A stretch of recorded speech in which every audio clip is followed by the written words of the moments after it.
known as the African Growth and Opportunity Act has officially expired. However, Trade, Industry and Competition Minister Parks Tau remains confident a renewal is imminent. In a statement, Tau said his optimism follows his recent visit to Washington and New York, where he engaged with the U.S. trade representatives and members of the Congress. Kamel Ali is the minister's spokesperson. The timing of the renewal of AGOA will depend on the legislative vehicle that Congress chooses to renew AGOA. Some members of Congress cautioned that AGOA may expire on 30 September 2025, but efforts will be made to renew AGOA as soon as possible thereafter. Currently, Congress is seized with a continuing resolution bill to pass funding for government to avoid the shutdown. South Africa continues to work with other AGOA-eligible countries coordinated by the African Union Permanent Mission in Washington, D.C. To this end, the African Diplomatic Corps, through the offices of the Dean and the AU Permanent Mission, wrote a letter to relevant congressional committees advocating for the urgent renewal of AGOA. Recapping the top story, International Relations Minister Ronald Lamola says government will wait for French authorities to complete their investigation into the death of Ambassador Natim Tetwa before initiating the repatriation process. For SFM News, I am Anne Musa. It's a very good morning to you. In your SFM Sports headlines, soccer action, Orlando Pirates extending their unbeaten run with Mabasa and Mahopa on target.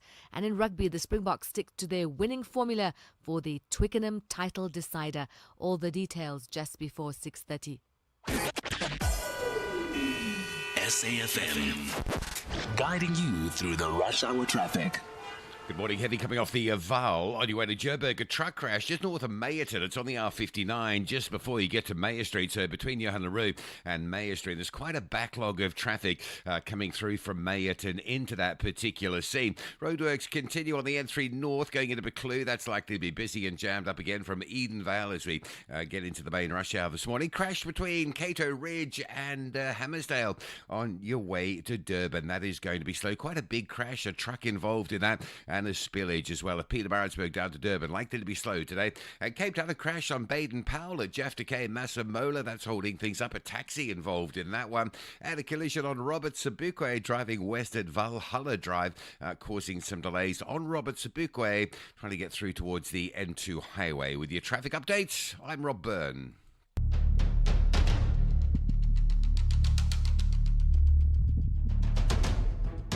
The Morning Brief with Thulasizwe Simelane. Weekdays, Monday to Friday, 6 to 9 a.m. The Morning Brief with Thulasizwe Simelane. Weekdays, Monday to Friday, 6 to 9 a.m. It's just gone 8 minutes after 6. Today is Wednesday, the 1st of October, 2025. Live and direct from Auckland Park in Johannesburg. We are SAFM on 104 to 107. You're listening to the Morning Brief here on SAFM. I'm Thulasizwe Simelane. While you slept, we scanned and scoured your locality, your province, your country, continent, and the world. And we carefully curated those news and current affairs developments that we believe will move the needle in your world today. And we've packaged them into this Morning Brief, which we now proudly present to you. Among some of what we will tell you over the next 3 hours, we'll tell you about the Finance Minister, Enoch Godongwana, wading in the waters of immigration and immigration control in the country, raising concerns about the strain that he says uncontrolled migration is placing on the country's economic resources, particularly healthcare.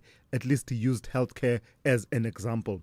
He was speaking at a forum, and of course he pointed to the Constitution's guarantee of services such as healthcare to everyone who is in the country, whether legally or otherwise. And I quote here, here's some of what the minister said: "That was a grave mistake, as legally now we cannot refuse you services." End quote. So that's directly from Minister Enoch Godongwana, who questions the affordability of providing free healthcare to undocumented migrants, warning that limited resources are being stretched too far. In fact, he went on to stress that, this is not about xenophobia. He emphasizes that this is not about xenophobia, but about legality. And I quote him again, where he says, quote, people must come to our country legally. Those who come here illegally, we should be sending them home. Our resources are limited, end quote. So we'll put that issue under the spotlight, and the perspective being given by the minister, and perhaps does it represent a change in tone, a shift in tone within, one, the government, two, the ANC itself, because until now, it's not really been central rhetoric you could associate with the ANC. So we'll speak to Professor Lauren Landau, who is a senior researcher with the Wits University's African Center for Migration and Society. And that conversation is coming up at about 7:20. We'll then turn to this story. It's in the education space, where an investigation by the Department of Basic Education is coloring in some key details about the country's dropout rates. Dropouts continue to be an issue of concern, but in particular, this study has focused on the grades, the journey between grade 10 and grade 12, and it shows that boys fall far behind girls as far as that stretch of the education journey is concerned.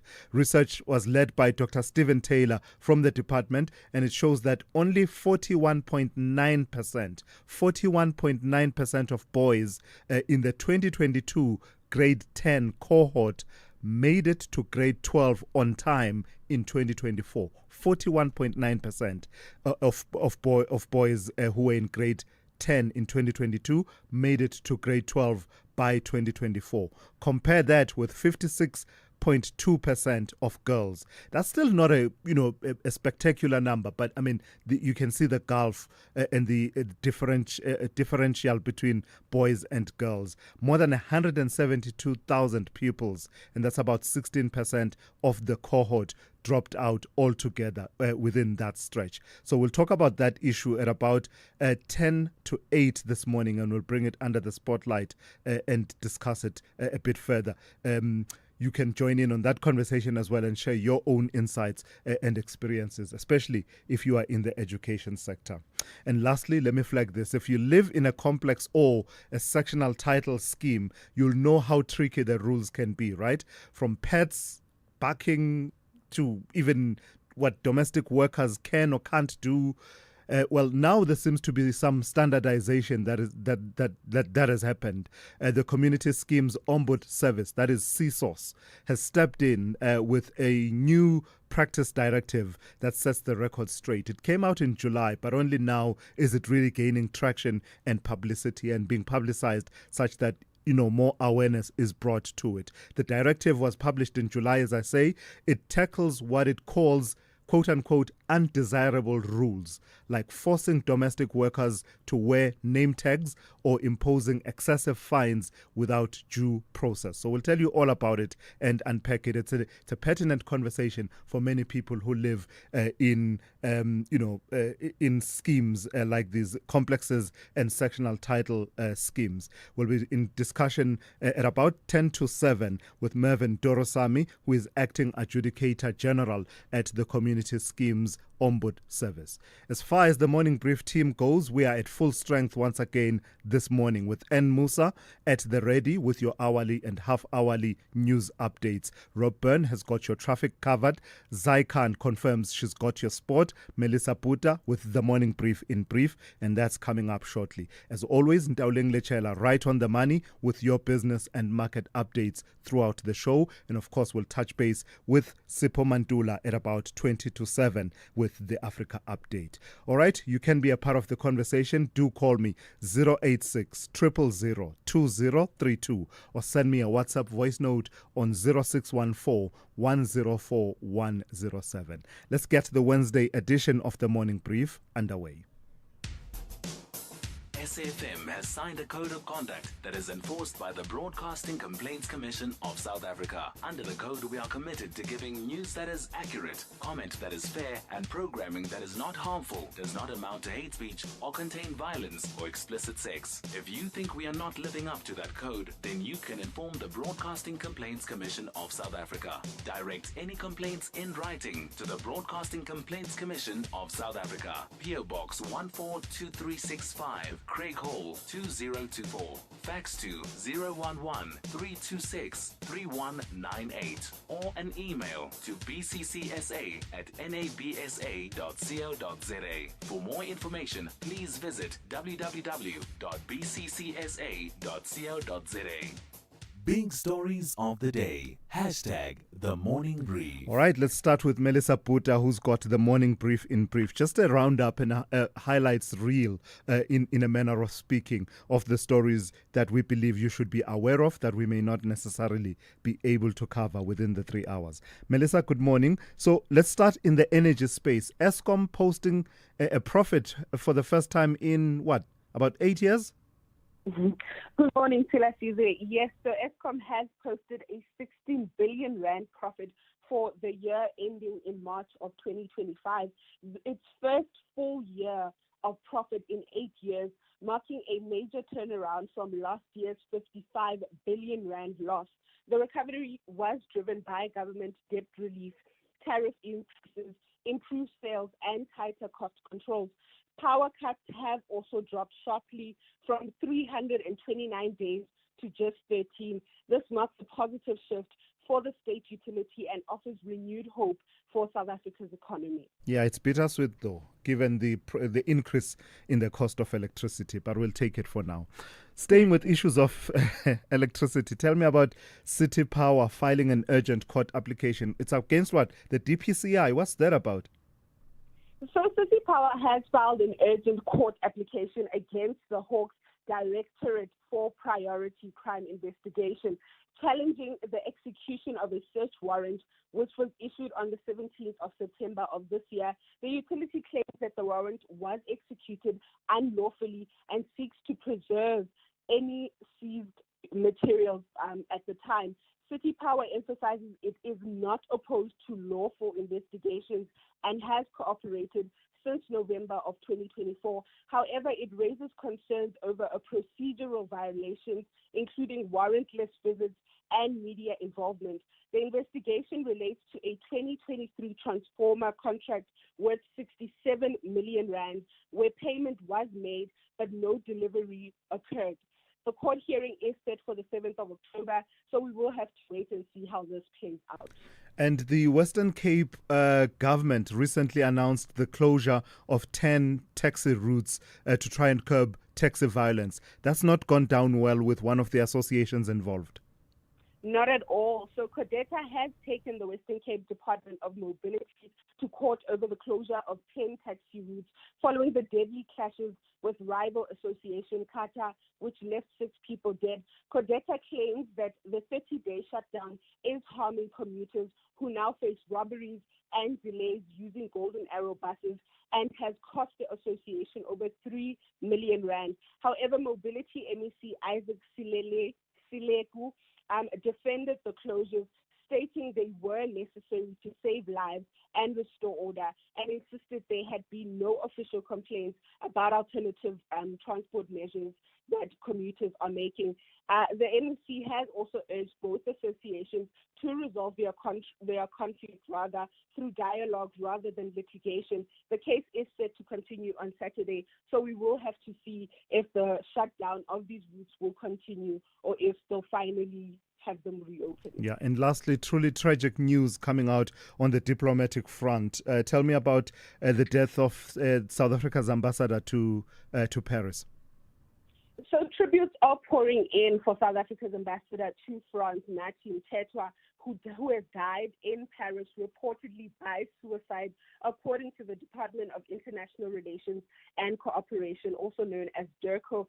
French media reported that he was found dead after allegedly jumping from the 22nd floor of a hotel. His wife had alerted authorities after receiving a distressing message. Mthethwa, a former minister of police and former minister of arts and culture, was recently implicated in political interference at the Madlanga Commission. His sudden death has shocked the nation, with President Cyril Ramaphosa and other officials expressing deep condolences. So it is quite a sad development. It really is. All right, thank you for that, Melissa. That's Melissa Puta with the Morning Brief in brief for this morning. Thulasizwe Simelane on SAFM. Two warnings for you coming through from the South African Weather Service. The first one is a yellow level 2 warning. It says damaging winds leading to problems for high-sided vehicles and localized damage to settlements. Those conditions are expected over the central and southeastern parts of the Northern Cape and the northeastern parts of the Western Cape. Then you have a yellow level 1 warning. It says damaging winds leading to problems for high-sided vehicles and localized damage to settlements. That is expected over the northwestern parts of the Eastern Cape. The rest of your weather looks like this. Pretoria will be partly cloudy with a minimum of 13 and a maximum of 26. Johannesburg, partly cloudy, 12 to 25. Vereeniging, partly cloudy, 8 to 24. Mbombela will have morning fog, otherwise partly cloudy with drizzle, 12 to 22. Polokwane, partly cloudy, 10 to 21. Mahikeng, partly cloudy and windy, 13 to 26. Bloemfontein will be partly cloudy and windy, 10 to 25. Kimberley, fine and windy, 11 to 29. Uppington, partly cloudy and windy, 16 to 32. Cape Town will be cloudy with isolated showers and rain, 15 to 20. George, partly cloudy with isolated showers and rain, 17 to 21. Gqeberha, partly cloudy with isolated showers and rain, 13 to 28. East London will be partly cloudy with a minimum of 14 and a maximum of 31. Durban, partly cloudy, 16 to 24. Richards Bay, partly cloudy, 14 to 25. And lastly, Pietermaritzburg will be partly cloudy with morning fog with a minimum of 9 and a maximum of 26.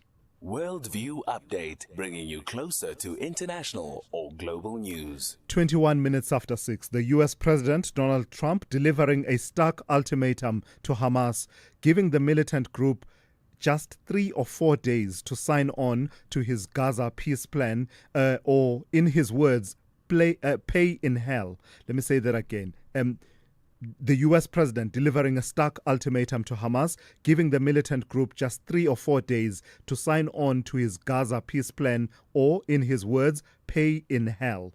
The proposal, unveiled alongside Israeli Prime Minister Benjamin Netanyahu in Washington earlier this week, calls for a ceasefire, the release of Israeli hostages, a major humanitarian surge, and a transitional authority to govern Gaza without Hamas. The transitional authority, to be known as a Board of Peace, would, under the plan, be headed up by Mr. Trump himself alongside former British Prime Minister Tony Blair and other yet-to-be-named members from various countries. Hamas, we are told, has said that it will review the plan, which has received the endorsement of Israel, some key European, Middle Eastern and Asian countries. Let's speak to Tembisa, who is director at the Africa-Asia Dialogues and also a global governance analyst. Good morning to you, Tembisa, and thank you for your time. So just talk to me about this plan. It's a 20-point plan, and at the center of it is the exclusion of Hamas from the governance of Gaza, but also the establishment of what Mr. Trump calls a board of peace. What's your sense of how it's been received and the practicalities of, firstly, its acceptance by Hamas, and secondly, its implementation? Yeah, well, 3 things. First, Hamas is on a back foot, of course, because they're also trying to alleviate the problems in Gaza and help the people of Gaza at least to get aid and relief their way, since they've been continually bombarded by the Israeli forces since the 8th of October 2023. They also find themselves in a difficult position because one of the conditions of this proposal is that they will have no part in the governance of Gaza, but importantly, they must disband. So here's a proposal coming to you, and it's telling you before you can say hello that you have to disband and you're not going to have a part in the post-Gaza administration, which is a problem. So that's the second point. Mm-hmm. The third point, of course, is that it also brings in this war criminal called Tony Blair, who is one of the creators of the troubles in the Middle East at the moment. And it suggests that Tony Blair is going to be executive and part and parcel of the solution in the reconstruction of Gaza. That in itself to many people in the Middle East, at least those outside the decision makers, is a big problem, because Tony Blair and George Bush, if you remember, took the entire world on this false report that Saddam Hussein had weapons of mass destruction, and that was basically what started troubles that we currently face at the moment in the Middle East. So if it has the kind of problematic features that you describe, why is it receiving endorsement, at least of some regional countries? You have Turkey, Qatar, and Egypt backing it and basically saying that, they appreciate Mr. Trump's genuine, effort at striking a peace deal, and you are seeing some levels of support even among the EU leaders. Is it a sense of fatigue with the ongoing war, and any solution is better than no solution at all? Well, most of these countries that or have already endorsed this, they are bringing eggs to the table, but Hamas is bringing the bacon, and this is a problem. Hamas has to basically disband for this plan to go ahead. But importantly is that most of them, notwithstanding the goodwill, particularly in Qatar, they've ignored the important fact that even the two-state solution that's talked about and that everybody else has endorsed excludes thousands of Palestinians who are lingering in refugee camps in neighboring countries such as Syria, Jordan, Egypt, and Lebanon, including the refugees who are currently living under unbearable conditions inside Gaza. Many people forget that Gaza itself is a refugee camp. Most of the people of Gaza come from what is now known as Israel. Inside the West Bank, you've got all of these illegal settlements, which have since, of course, taken the land that was designated initially to be a Palestinian state. So they've got nothing to lose, but they just want to see peace. But peace at what cost? Peace at the cost of Hamas disbanding. And also peace at the cost of the thousands of Palestinians who will have to forsake their right to return to their land. And there is no talk at the moment that these countries that are currently hosting these refugees are going to give citizenship to those Palestinians so that they can be able to travel and also enjoy the citizenship or rights of being a citizen as you and I enjoy. So this deal is not really going to be good for the Palestinians in the long run. It will sort out the problems, the immediate challenges of Gaza, but it's going to be very difficult to solve or at least achieve the long-lasting peace that all of us would like to see in that part of the world. All right, let's leave it there for this morning. Thank you for your time and your insights. That's Tembisa, who is director at the Africa-Asia Dialogues and also a global governance analyst. This is SAFM Sport with Zai Khan. Hey Zai, good morning to you. So Mabasa and Makgopa on target. That means that the mighty Buccaneers remain unbeaten. I love how you say Makgopa and Mabasa. It sounds like a law firm, hey, Tulas. Oh, wow. Mabasa and Makgopa Inc. There we go. And throw in a Simelane there while you're at it. But anyway, I know. I couldn't help myself. But anyway, Orlando Pirates maintaining their winning form in the Betway Premiership. They had a 2-0 victory over TS Galaxy in a match played at the Orlando Stadium last night. As a result, Bucks, they climb into third spot in the league standings after registering their 9th successive win across all competitions. Elsewhere, Chelsea collecting their first win of the Champions League phase. They beat former manager Jose Mourinho's Benfica, and that was 1-0 at Stamford Bridge. It was the 15th time Mourinho has faced Chelsea in his managerial career and his first return to southwest London since November 2022. He has now won just 4 out of those matches that he's played. Victor Osimhen's first half penalty gave Galatasaray a 1-0 win over Liverpool. It was a disastrous night for Arne Slot's Liverpool side, who suffered back-to-back losses. Another match, Tottenham surviving an upset at Border Glimt in the Champions League. They came from 2 goals down to snatch a late 2-2 draw.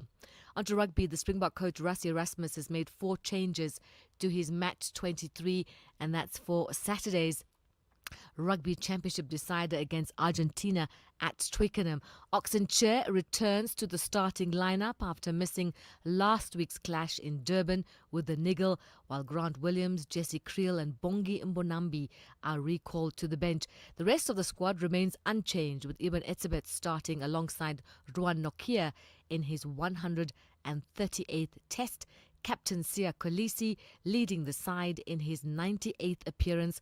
The Boks mentor is expecting a stern challenge from the Pumas, despite them officially being out of the title race. And finally, tennis action. Carlos Alcaraz won his 8th title in a sensational season in Tokyo yesterday.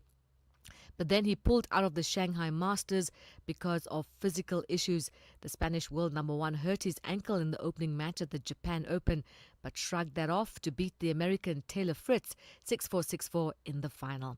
That's your sport. We'll serve it up. Top of the hour. I'm Zai Khan.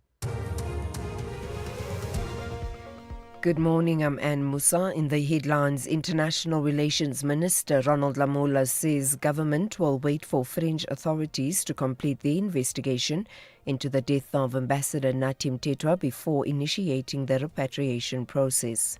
Crime Intelligence Head Dumisani Kumalo is expected to continue his testimony on the WhatsApp messages between alleged cartel member Vuzimuzi Kat Matlala and Police Minister Senzo Mkunu's alleged associate Brown Mukhotsi at the Matlanga Commission of Inquiry this morning. And a government shutdown took effect just after midnight in the United States as lawmakers in Washington failed to reach consensus on legislation to keep the federal government funded. I'll have details on these and other stories at 7. SAFM, guiding you through the rush hour traffic. Good morning. A couple of items we're keeping a close eye on at the traffic desk. One is the run out of Meyerton and Vereeniging. It's a busy route, the R59 these days. There's been a lot of development down there, so that always leads to more traffic. And that traffic getting caught into a truck crash just north of Meyerton. R59 drops to a single lane by Mayer Street. So really quite heavy queues back as far as Johan Leroux already. We're also just watching that N3 up into Buccleuch. You won't be surprised to know that the permanent roadworks are still there. Double lane closure already pushing a queue back towards the Alexandra area. That's heavy. Now, if you're driving out of Peterborough down to Durban, a truck crash and a lost load incident between Cato Ridge and Hammersdale, that's likely to have a major impact this morning and probably will take some time to clear that scene up. You'd be sort of funneling into the middle lanes to get past that one. M7 into Pinetown, early queues this morning up over St John's Avenue Bridge, slow as you come off the N3 that side. And Cape Town, a couple of crash scenes, a big one on Baden-Powell Drive at Macassar Road, Jeffter Masemola Junction, heavy both ways to and from the N2 highway, and a collision on Robert Sobukwe going westbound at Valhalla Drive. If you're coming from sort of the Belleville side, driving down towards the N2, Robert Sobukwe stuck in quite a heavy queue towards that scene as well. With your traffic update, I'm Rob Byrne. The business update on SAFM. Hey, Ndaulen, good morning to you. So for the first update, let's start with company news. It's so inviting. It's hard to resist. So Nike is just doing it. With better than expected financial performance, yeah? That's right, Couldn't Silas. help myself. It was a mix. Oh gosh, it was a mixed showing from the company. Wow, yes, it delivered stronger than expected first quarter results. It's warned that its turnaround remains slow and uneven as it braces for weaker holiday sales. Revenue ticked up 1% to $11.7 billion. Profit, however, fell 31% to $727 million, weighed down by discounting, inventory cleanups, and higher tariffs. Now, the company lifted its forecast for tariffs costs to $1.5 billion this fiscal year, up from $1 billion projected in June, and said gross margins will fall another 3 to 3.75 points in the current quarter. Now, sales are expected to decline by a low single-digit percentage point during the holiday season, in line with analyst expectations. Finance chief Matt Friend cautioned that progress would not be linear as different parts of the business recover at different speeds. Now, wholesale and North American sales were bright spots, up 7% and 4% respectively, but direct-to-consumer revenue slid 4%. The group has pointed to the Chinese market as one of its pressure points, with revenue there declining 9%. Now, despite the mixed showing, investors took comfort from the early signs of the turnaround strategy somewhat bearing fruit, sending the share price up by more than 0.25%. But over the past 9 months, that share price ticking lower, down over 5%. And I see that there's only one direction your favorite company is headed. It's up and up. Tell me about NVIDIA and breaking through another record high. So the chip maker hit a new record high overnight, climbing over 3% and pushing its market cap past $4.5 trillion. The stock is up roughly 39% for the year, fueled by NVIDIA's aggressive deal making and its central role in the AI boom. Last week, OpenAI announced that NVIDIA would take an equity stake of up to $100 billion in the AI startup and build data centers worth hundreds of billions of dollars filled with NVIDIA's GPUs. OpenAI also revealed 5 massive new data centers with Oracle, part of the $500 billion Stargate project, which NVIDIA is also involved in. Now, NVIDIA CEO Jensen Huang said the company's products account for about 70% of spending on a new AI data center. Following the deal-making activity, analysts at Citi raised their price target on the company from $200 to $210, citing stronger AI infrastructure spending. Other tech giants, including Meta and Alphabet, are also ramping up AI infrastructure spending. CoreWeave, a cloud provider for NVIDIA, as a major shareholder, or rather CoreWeave, a cloud provider with NVIDIA as a major shareholder, announced a $14.2 billion deal to supply AI infrastructure to Meta. So it seems like, Meta, most of this NVIDIA is benefiting on all rounds when it comes to AI spending. The group's stock has performed nearly all mega cap peers this year, second only to Broadcom, which is up about 40%, similarly boosted by AI demand. Yeah. All right. Lastly, Ntaoling, recap for us how we closed yesterday and the tone that has been set in those markets that have started trading. Now, Thulas, at the top of the hour, the U.S. federal government partially shut down for the first time. I saw that, Yes, in about 7 years after Democrats and Republicans failed to make a deal on funding before the new fiscal year. And this, of course, directly impacts government agencies, and investors have been concerned about economic data releases which inform decision making. Now, as that shutdown comes into effect, there is some nervousness in Asian markets this morning, with stocks mixed. Now, traders worried that the U.S. jobs print that was due on Friday won't be released, and that, of course, a key print that would inform investors on the health of the labor market, a market that has been cooling and led to the first Fed rate cut for the year. Looking at trade overnight, U.S. stocks closed in the green, with the S&P 500 leading the gains, up 0.4%. Trade also upbeat back at home, boosted by the record gold price. The JSE All-Share closed 0.65% higher.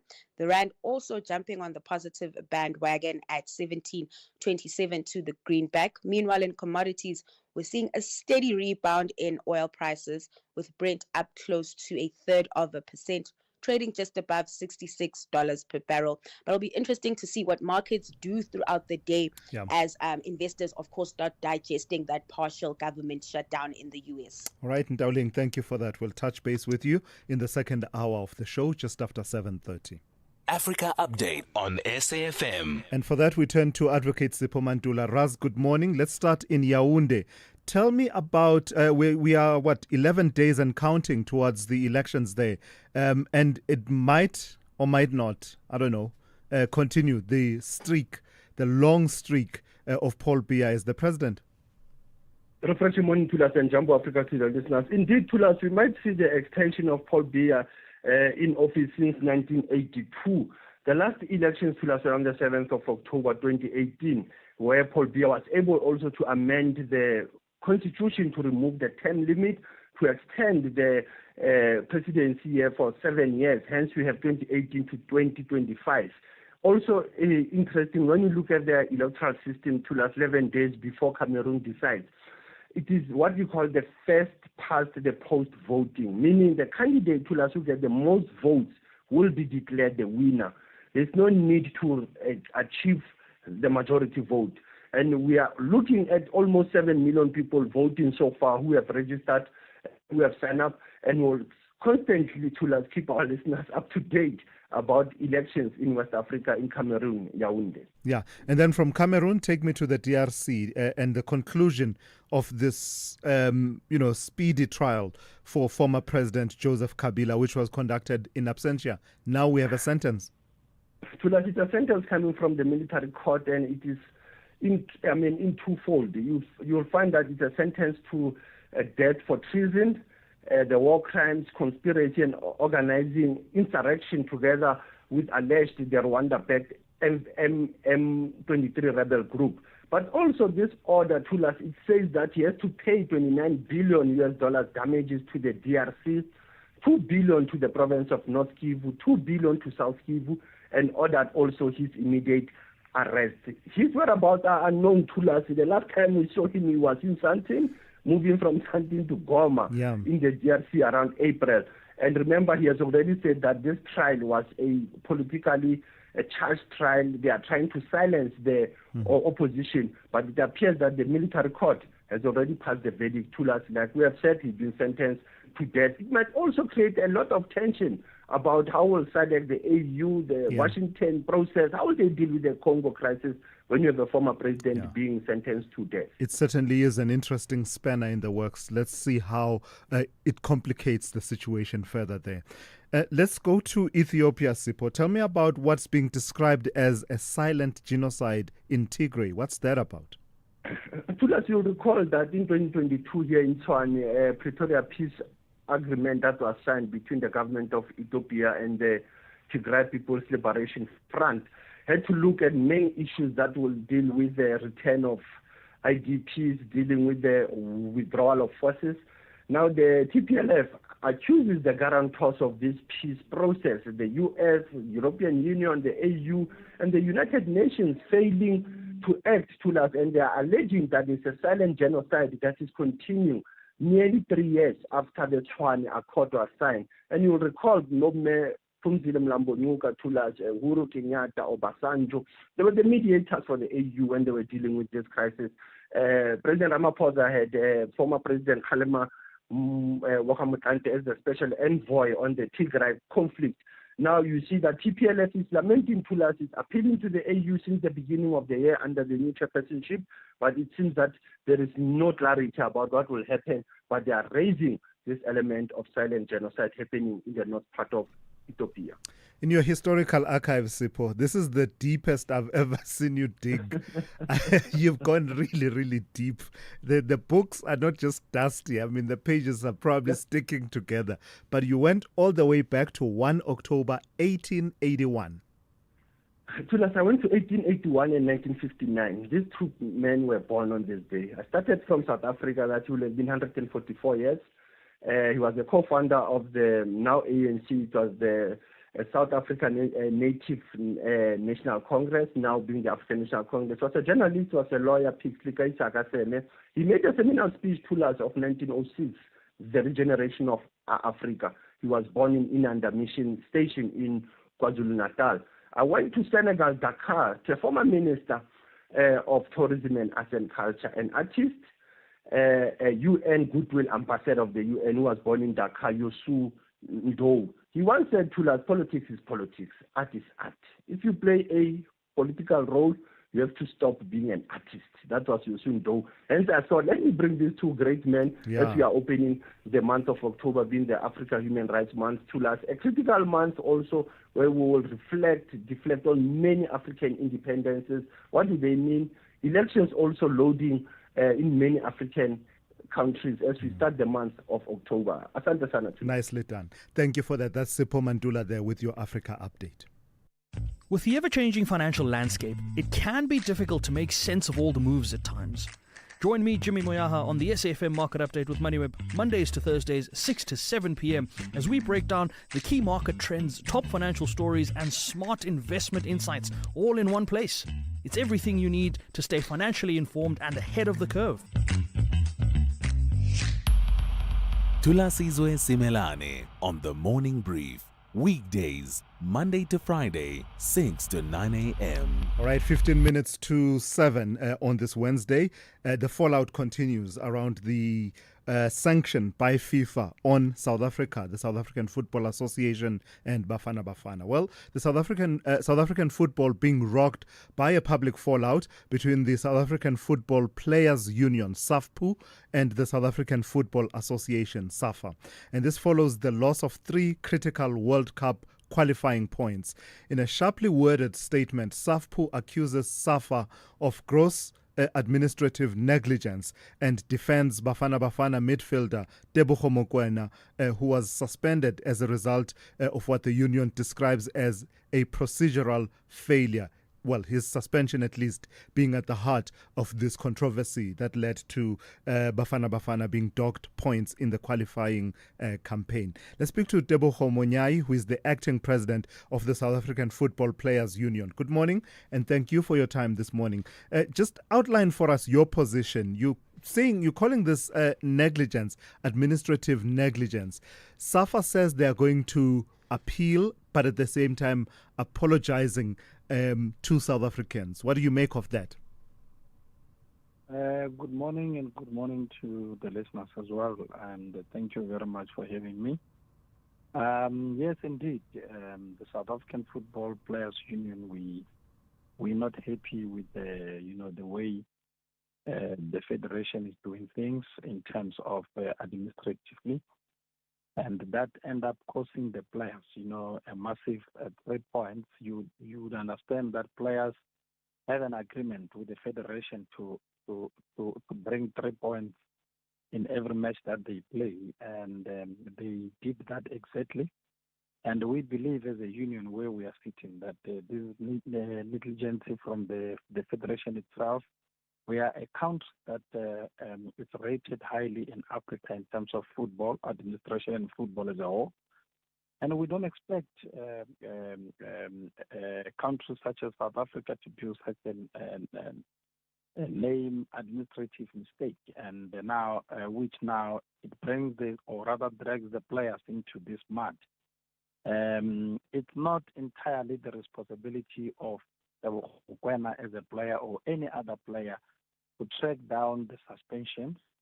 The responsibility of the player is to focus solely on playing the game itself and making sure that the maximum points are being won, and the players did exactly that. We are also concerned that, which is something that we are warning the federation that the players delivered the 3 points on the table, and we believe and we expect these players to be rewarded or incentivized or paid the bonuses for that particular game. Yeah. We don't want to hear tomorrow that the federation says because the game is nullified or forfeited and the team forfeited the 3 points, therefore the players will never be rewarded. This is not the mistake or the problems of the players. Rather, it's an administrative error, and which we expect the country to have a level of some high administrative knowledge and the expertise to basically track down the suspensions and everything of some sort. Yeah, Tebogo, much debate has gone into what should have happened, right, versus what actually happened, leading us to this situation. In your understanding, where was the ball dropped on the part of SAFA? In every football match where you play a football match, prior to that particular football match, if it's an official match, whether it be your league. All right, I do believe we've lost Tebogo there. I saw the lines go completely blank. I don't know what happened. Probably something to do with the line, perhaps even on his side. That's Tebogo Monyai there, acting president of the South African Football Players Union, SAFPU, who have issued a stern statement. Basically, they're talking about administrative incompetence on the part of the South African Football Association. Unfortunately, we lost him at the point where he was actually explaining what the what do you call it? The counterfactual. What the counterfactual is if you remove this administrative incompetence that they allude to, what would the picture have looked like? And I really wanted him to talk to that. And of course, in their statement, they also talk about, they call it a national betrayal, and also come to the defense of Tebogo Mokoena and saying that there appears to be some attempt to scapegoat him. That's the word that they are using. But unfortunately, the line letting us down there. It's an ongoing debate. I do imagine that, it will continue over the coming days, and perhaps we may hear from them again in the near future. SAFM, guiding you through the rush hour traffic. Update on Meyerton, coming off the Vaal on your way to Joburg. Truck crash earlier, just between Johan Leroux and Meyer Street. Traffic is slow rather than heavy, so there may be a little bit of additional lane capacity to get up through that one. But if you are leaving the Vaal, there is certainly traffic in that Meyerton area this morning. Quite heavy backlogs coming in from Lenasia, Protea, Glenside, the N12 Potch Highway, heavily backed up down towards the N1. They call that Dead Man's Bend. There looks like an issue just north of that as you get through and turn up towards sort of the Golden Highway, if you like. So very heavy on that N12 towards Joburg this morning. Roadworks continue between Boksburg and Brakpan. It really is a sort of Brakpan bound delay that we're looking at there, even at this hour. It gets heavy in the afternoons. N3 under pressure again from Alex up into the double lane closure, Buccleuch interchange. Now, if you're coming out of Pretoria's Mamelodi area, quite a slow convoy of traffic this morning, heading down towards the N4. That traffic backed well beyond Bronkhorstspruit Road, and there's some pressure on the mighty Mopani Highway. Traffic convoying back as far as Theo Martins. Truck crash and a lost load between Cato Ridge and Hammersdale. If you're on your way to Durban, that's going to cause some problems this morning. The N2 at Prospecton is quite slow, just coming off Tweeny Hill. And the M7, mentioned this earlier, quite a heavy backlog, an early backlog, earlier than normal going into Pinetown. There's like standing traffic from really Hunstedman Highway up over St. John's Avenue Bridge. Cape Town side, a collision on Robert Sobukwe at Valhalla Drive. Robert Sobukwe moving through towards the N2 highway is queuing into that scene. There's also been a crash involving a taxi on Baden Powell at Jeff Masemola. That's quite heavy, particularly if you're heading up towards the N2 highway. And don't forget, a little bit later on this morning, probably just after peak, there'll be some roadworks going back in on the R304, the Klippevel Road. It's a busy route just north of Stellenbosch. So between sort of Justenburg and Stellenbosch, that R304 does hold you up with stop-go controls during the day. Rob Byrne, SAFM Traffic. Thulasizwe Simelane on SAFM. 8 minutes to 7 on this Wednesday. So if you've ever, or if you currently live in a complex or a sectional title scheme, you'll know how tricky the rules can be, from pets to parking and even what domestic workers can or can't do. Now the Community Schemes Ombud Service, known as CSOS, has stepped in a brand new practice directive that sets the record straight. The directive was published in July. It tackles what it calls quote-unquote undesirable rules, like forcing domestic workers to wear name tags or imposing excessive fines without due process. Trustees and managing agents are warned that ignoring these rules is no longer just a slap on the wrist. It will not just result in a slap on the wrist, but actually penalties and perhaps even a 10-year sentence, prison, or hefty fines in some instances. So the new framework replaces the old patchwork of guidelines, giving estates and complexes one clear set of standards to follow. Let's get fuller details on it. I'm joined by Mervyn Dorosami, who is Acting Adjudicator General at the CSOS. Good morning to you, and thank you for your time. What necessitated this practice directive that seems to consolidate what has been described as having previously been a patchwork of guidelines? Good morning, Tula, and to the listeners. Thank you for having us. CSOS is the regulator of schemes. We also have a dispute resolution mechanism for all schemes. All these are complexes, sectional titles, homeowners associations, cooperatives, share blocks, and schemes for retired persons. So we are the regulator, and we're an entity of human settlements. The past practice directives were too fragmented. We've been in existence now for almost 10 years, and we undertook the exercise of consolidating them, not just putting them together, but also a particular revision was included as well in certain provisions. And these are simply to guide. They are absolutely guidelines for the schemes and complexes to know that you firstly as a scheme must draft and pass your own rules, but ensure that it comes to us for our quality assurance and for our approval. But when we look at your rules, we're going to see if any of our listed undesirable rules come in there, or whether anyone is complaining about them. And when we see that it is undesirable rules, then we will possibly ask them to revise it. That's a normal request. Review it, revise it, and get approval for the amendments. But also it's possible that an adjudicator now, unlike previously, may make an order that a scheme is not complying with those undesirable rules. So say a bit more about those undesirable rules. Which ones are they? How do you define undesirable rules? And, we had to look at all the pieces of legislation that apply, and there's at least 14, 15 pieces of legislation, primary of which, Tula, is, of course, we all know, the Constitution. And you cannot have anything go against the Constitution. We have enough that tells us what constitutional rights are, etc., and we are able to draft our rules in that regard. So, for example, you cannot prohibit cultural slaughterings, for example, or restrict domestic workers, as was in the past, from eating or walking on common property, or forcing them to use name tags or, adopt a certain type of approach within the schemes. Now, we look at those rules very carefully, but we're asking schemes to craft your rules that apply. They must be reasonable.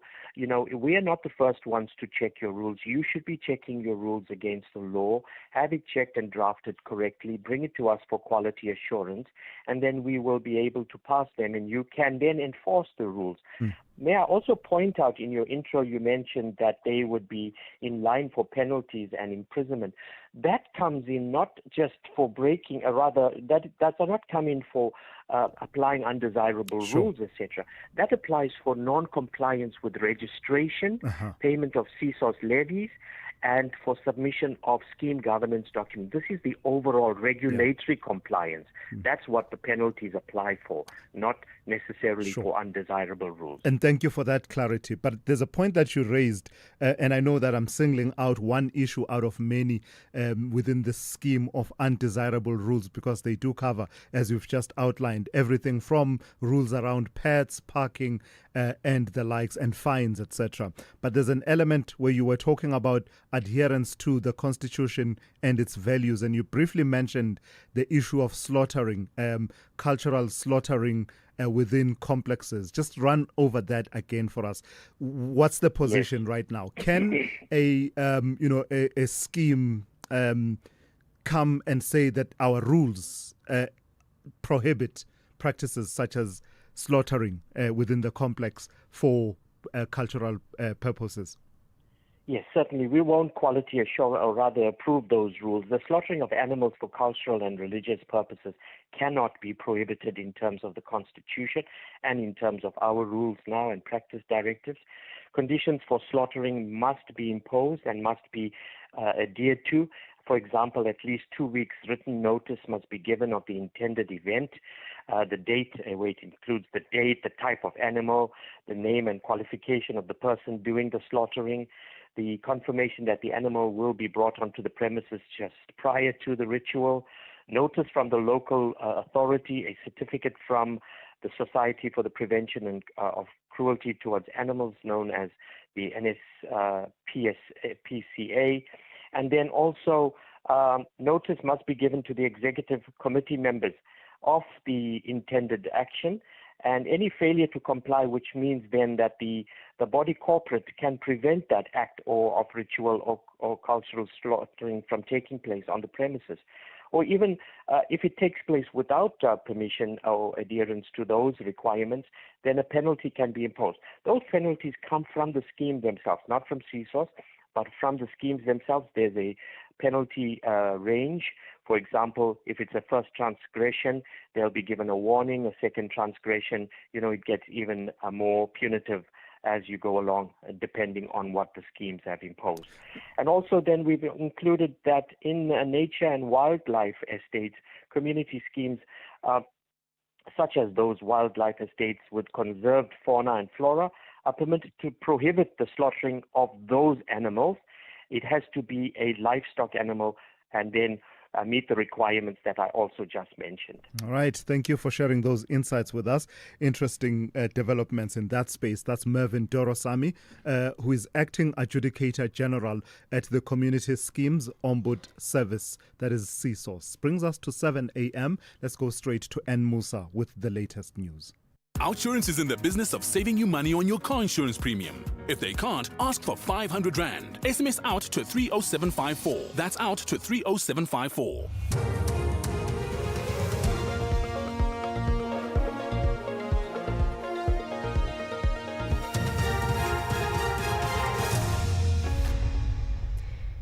In our top stories, French authorities probe Mtetwa's death and a US government shutdown takes effect. Good morning.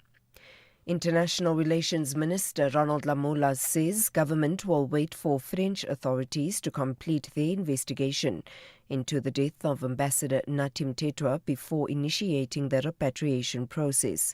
He says this will be done as per the family's directive. Lamola says the French authorities have been cooperative in this matter.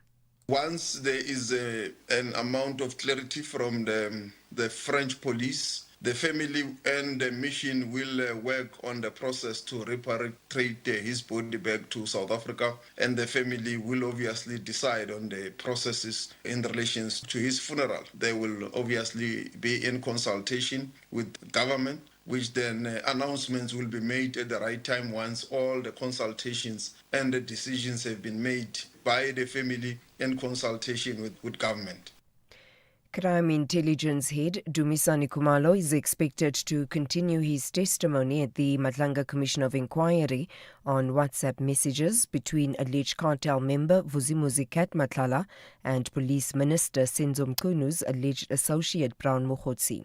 General Khumalo, who's the fifth witness to testify at the Commission, has been giving evidence since Monday. His testimony has largely centered around the disbandment of the Political Killings Task Team and WhatsApp messages between Mukhotsi and Matlala and their alleged links with Minister Mkunu. Sibahle Mota reports. General Khumalo has detailed the nature of Mukhotsi and Matlala's relationship, which was seemingly monetary in nature. This as Mukhotsi was able to gain Matlala's trust because of his access to highly confidential crime intelligence information. The Commission has also heard how Matlala paid for flights and accommodation to Cape Town for 8 people to attend the Progressive Business Forum's presidential gala dinner in January, an event that is linked to the ANC. The Commission will resume at 9:30 a.m. The 12 people who died in a collision on the R81 between Muketsi and Polokwane in Limpopo will be laid to rest in a mass funeral service at Tiane village outside Giyani on Saturday. They died when their minibus taxi was crushed between 2 trucks on Sunday. They were travelling from a church service. These locals say they are still in disbelief. It is very sad. When parents die, they leave behind a void to children. This is bad. We are weak. Families are left behind without their owners. We are very hurt. We are unable to explain it. The daughter of my aunt is amongst those who died. Sister Joyce was very supportive to me. Eskom board chairperson Mteto Nyati says a lack of discipline was found to be one of the major challenges affecting the power utility during the implementation of a turnaround plan in 2022. Nyati says the Eskom board has made significant progress on the turnaround in its term. He says the focus will remain on building a sustainable and competitive organisation. He was speaking at a media briefing in Johannesburg where Eskom announced its 2025 annual results. The first thing for us was to stabilize this company. And we found a number of challenges in this organization. The first challenge that we found was the leadership instability across the organization. There was also a dysfunctional organizational culture. One of them was the misalignment between the senior leaders of the business with the rest of the company. The other was, discipline in general. There was no clear turnaround plan.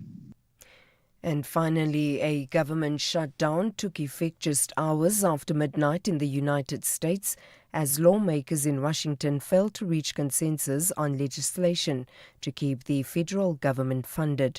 Democrats are seeking concessions on reversing cuts to healthcare benefits and extending subsidies that form part of key healthcare legislation known as Obamacare.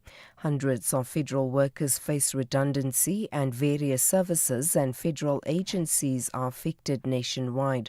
Shawan Bryce Peace reports. The last shutdown came during President Donald Trump's first term in 2018, the longest government shutdown in U.S. history, lasting 35 days.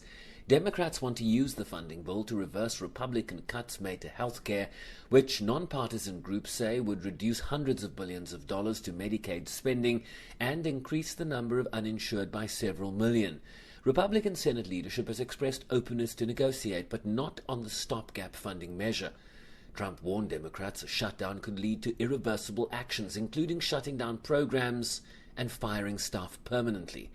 The question now is which side will blink first. Recapping the top story, International Relations Minister Ronald Lamola says government will wait for French authorities to complete their investigation into the death of Ambassador Natim Tetwa before initiating the repatriation process. For SAFM News, I am Anne Musa. Outsurance will go out of their way to try and save you money on your car insurance. If they can't, ask for 500 Rand. SMS out to 30754. That's out to 30754. 57-year-old Andy knows a good deal when he sees it. With Outsurance, he now pays only 1,083 Rand a month for his 2024 Ford Ranger. And after a few minutes on the phone, Outsurance gave 48-year-old Felicity a mind-blowing premium of just 836 Rand a month for her 2020 Hyundai Tucson. Ready to get more out of your car insurance? SMS out to 30754 today. That's out to 30754. Outsurance, licensed insurer and FSP. T's, C's and information online. It's a very good morning to you in your SFM Sports Headlines. Soccer action, Orlando Pirates moving up to third after a dramatic win over TS Galaxy. And in cricket, India beating Sri Lanka in the Women's World Cup opener. All the details just before 7:30. SAFM, guiding you through the rush hour traffic. Morning quite heavy coming into Pretoria Central today. The mighty Mopani Highway backed as far as Theo Martins. A crash on Van der Hof going down to SKM Pathlale. So that's quite a heavy backlog. And if you're leaving Mamelodi, major delay heading down towards the N4 highway. That's a really big queue. There's all sorts of issues around the on-ramp from Solomon Mashlangu to the N4 towards Pretoria. And just approaching that ramp both ways, in fact, on Solomon Mashlangu is heavily backed up today. Joburg N3 North queuing up into the roadworks at Buccleuch interchange. The R59 leaving Mayerton towards the truck crash at Mayer Street remains busy. Durban's M7 really slow today from Hunsdetman getting into central Pinetown. The M2 North already queuing from the M7 up through Westwood Mall into the roadworks. And that truck crash, just to watch for some slowing traffic. Cato Ridge down to Hammersdale on your way to Durban. Cape Town, collision on Robert Sobukwe at Valhalla Drive. That's slow on Robert Sobukwe going towards the N2 highway. Baden Powell basically moving past that earlier crash at Khayelitsha, but it is heavy heavy as you get up towards the N2 highway. With your traffic updates, I'm Rob Byrne.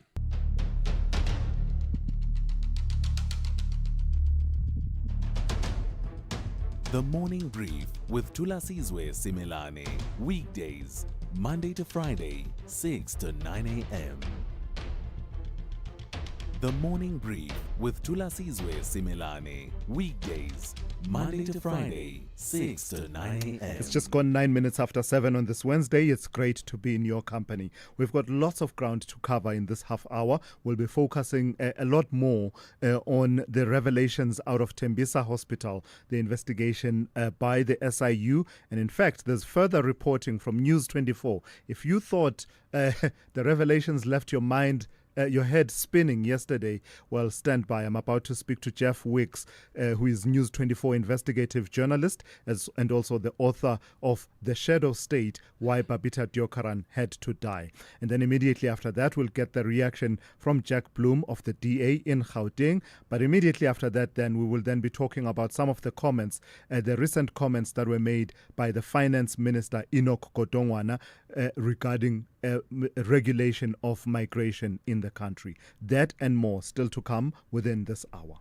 If you think you cannot afford a lawyer, think again. Clientele Legal has made professional legal services affordable for you. Whether it's a civil, criminal, or labor-related matter, we have a nationwide panel of attorneys standing by to assist you. SMS SAFM to 32195. That's SAFM to 32195 and we'll call you back. Clientele General is a licensed non-life insurer and an authorized FSP. Standard rates and terms and conditions apply. 80 years of innovation, and we are just getting started. The CSIR, an entity that falls within the Ministry of Science, Technology and Innovation, together with the global sustainable technology and innovation community, presents the CSIR at 80 GISTIC Conference in Pretoria from 8 to 10 October. Held under the theme Science, Technology and Innovation for a Sustainable Future, the conference brings together global change makers shaping solutions for a sustainable future. Catch SAFM live on Wednesday, 8 October for exclusive conversations shaping the future of sustainability. The CSIR, 80 years of touching lives through innovation. James, congrats on the babies. Yeah, thanks. It's a wild ride.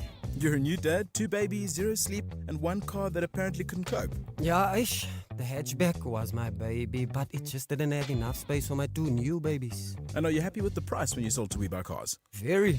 We've even got some extra cash to splurge on one of those fancy prams that you basically need a license for. Good luck, James. WeBuy cars. Geared for family, geared for you.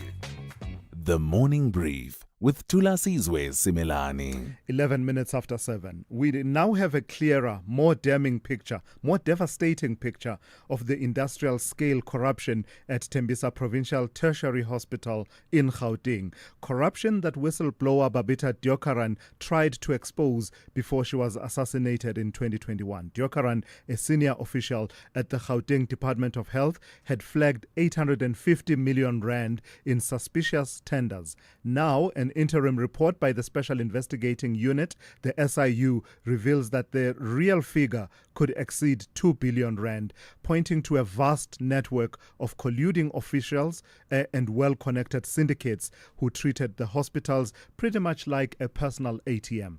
Let's speak to Jeff Wicks, News 24 investigative journalist, but also the author of The Shadow State, Why Babita Deokaran Had to Die. Jeff, good morning and thank you for your time. I was saying yesterday that I woke up yesterday not knowing any of these syndicates, be it the Maumela Syndicate, the Mazibugo Syndicate, Syndicate X, and the other plethora of other syndicates that were being mentioned. But I imagine that in the going down the rabbit holes that you have done in your reporting, you are not surprised by the revelations from the SIU. Good morning to Thulasizwe. Yes, some surprises, others not so surprising in terms of revelations. The Maumela Syndicate, the Mazibuko Syndicate, and Syndicate X were aware of who Syndicate X is. It's all been the subject of our reporting at News 24 for nearly 3 years now. And I think the revelations which came out of the SIU are so important because we must understand the depth and breadth and scale of this corruption leviathan that had taken root at Tembisa Hospital. I think it's so damning that 9 distinct syndicates were able to take root at that hospital and obviously with the aid of client officials just blow its budget. So, before we get into the modus operandi from the work that you've done, I highlight that there's new reporting out of News 24 where you delve a bit deeper into, in particular, the Maumela syndicate. Tell me a bit more about that and just the amounts that the syndicate was able to siphon out of Tembisa Hospital in a space of 2 years.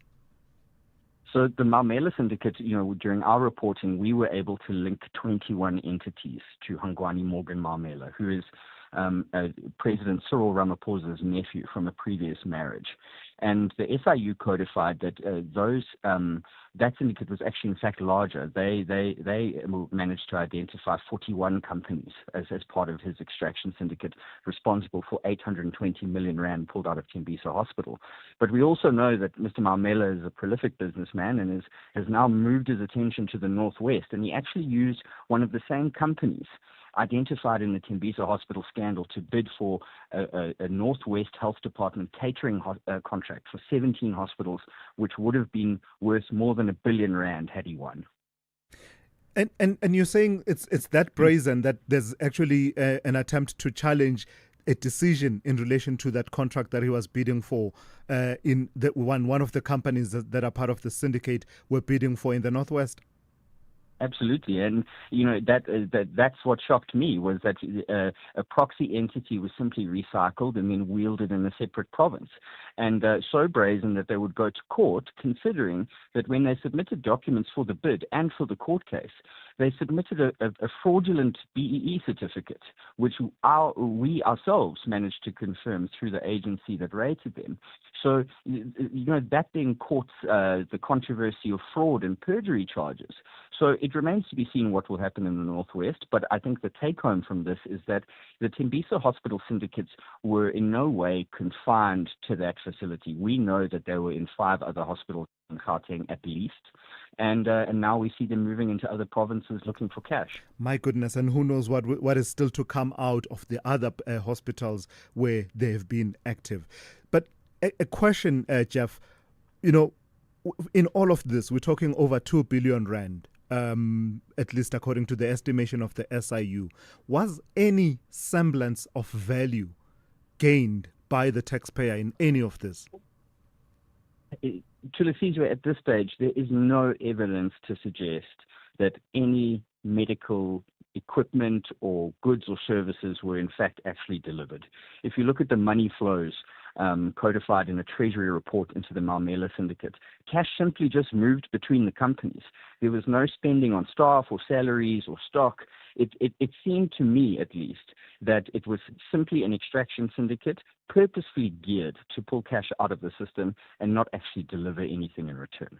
Lastly, Jeff, the role of civil servants. I saw that the SIU recommends disciplinary actions. Could any of this have been possible without the collusion of civil servants in the Department of Health, and at what levels was this required? Was it at the level of the ordinary nurse, doctor, or administrative official at Tembisa, or did it go even higher within the Department of Health?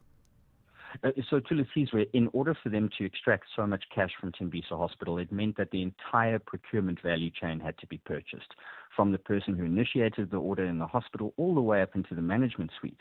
And I say that because it's one thing for a hospital CEO to sign off on procurement which blows your budget for a month. Tembisa Hospital blew its budget fourfold for nearly 3 years, and that seems to have gone unnoticed by the management of the Gauteng Health Department and the Gauteng Provincial Treasury. So the level of collusion is rampant, and it's a damning indictment on the probity of the Gauteng Health Department and its officials. And really, it's an affront to a good civil servant like Babita Deokaran, who in essence sacrificed her life to report wrongdoing. And after she was killed, her report was buried and covered up, and money which she tried to prevent going to these syndicates was quietly released. All right, thank you for that. That's Jeff Wicks, News 24 investigative journalist, but also the author of The Shadow State, Why Babita Deokaran Had to Die. Listening to all of that, of course, is Jack Bloom of the DA in Gauteng, the DA's Shadow Health MEC in Gauteng. Good morning to you, and thank you for your time. Just your overall impressions. The picture is uglier than we initially thought in as far as the looting and the operations of syndicates at Tembisa Hospital go. Well, absolutely. And of course, it's not just at Tembisa Hospital in Gauteng. And now, of course, Jeff Wicks has told us that the one syndicate was trying to get money from another province. So, it just shows you the scale and the brazenness of it. But that's why we need to extend the investigation to other hospitals and really have top management change at the Gauteng Health Department, because quite frankly, I think this is still happening at other hospitals. And that's why the DA has long been calling on Premier Lesotho to fire the present NEC for Health and the present head of department. Can you believe that the present head of department is himself the investigation of an SIU? He's himself the subject of an SIU investigation for allegedly participating in bribes of about 10 million rand to influence a tender. How on earth do you appoint a head of a department, especially a controversial department like Gauteng Health Department, someone who's himself being investigated by the SIU?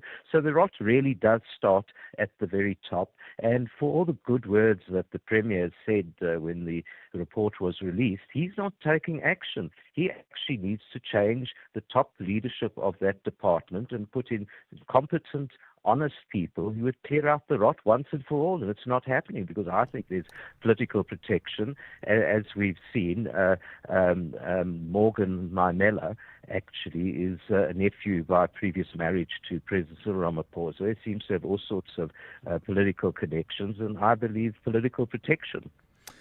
From the modus operandi, as far as we've been able to glean it, has anything been done in the last while to plug the gaps in the procurement system? That whole idea of the purchase orders and also the insistence and the modus operandi insisting that limit the purchase orders to just beneath the threshold where you just need to acquire 3 quotations and then award to the contractor that you want. Has that loophole, has anything moved by way of trying to close, at the very least, the low-hanging fruit, to use government speak, low-hanging fruit as far as those loopholes are concerned, even before we get a fuller picture and have a more systemic fix to the problems?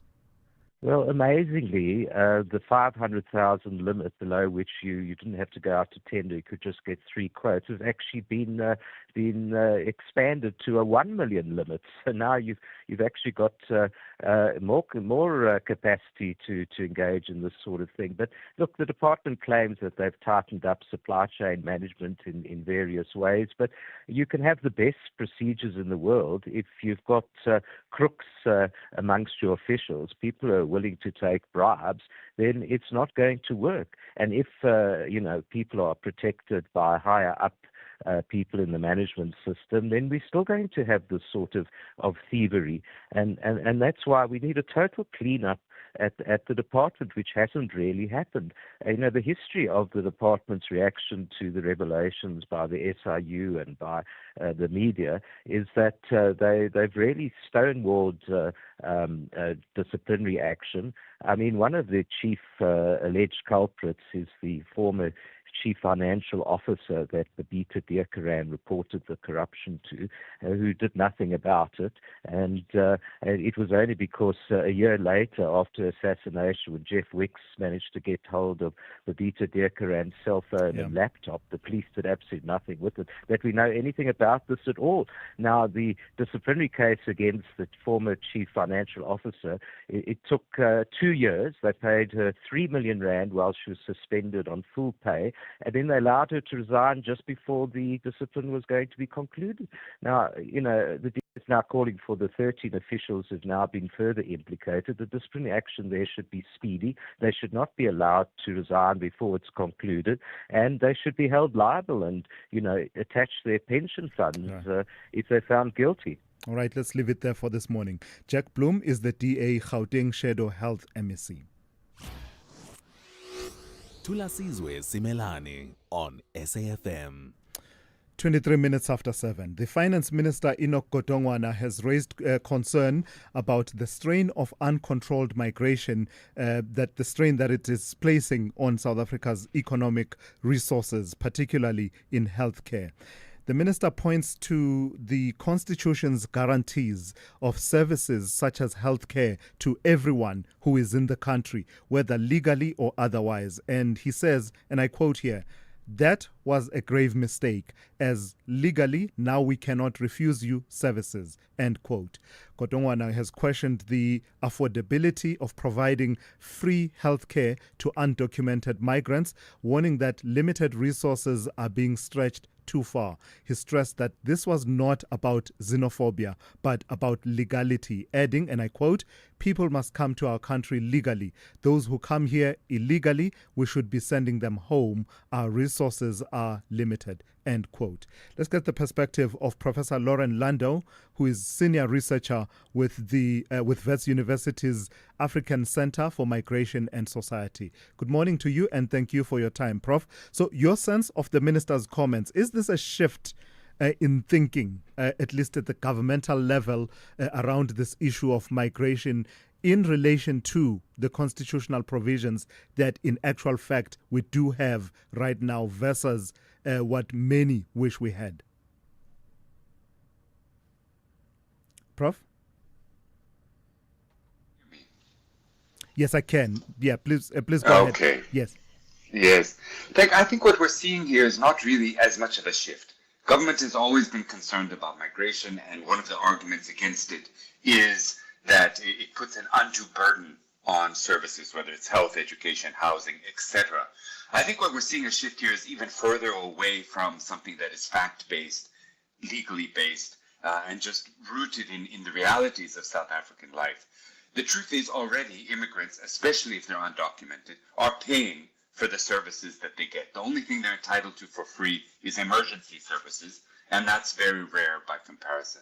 I think the other issue, when we look at Gauteng, is that the real challenge here is migration from other provinces. There's 3 times as many South Africans who've come to Gauteng in the last 20 years as immigrants. If anyone is putting a burden on the system, it's those people who are entitled to the full range of services, and that those services have not been planned for. The last thing is to think about immigrants only as a drain. Tanya Zach's new book on Joburg suggests that the immigrants in downtown Johannesburg are generating as much money as Sandton City through trade, through engagement with, and creating jobs. So getting rid of them is not necessarily a way to increase the tax base, but it reduces the tax base, it reduces prosperity. So I think we need to take a much broader and empirically founded look at these issues. While you say empirically there, Prof, do we have empirical backing for some of what you're saying? For example, the issues around the contribution to the GDP in a context where many migrants are actually asylum seekers and refugees whose legal status is questionable and ability, therefore, to work in a proper way is somewhat limited, but also at the same time, empirical backing for what you're saying around the burden on the healthcare system.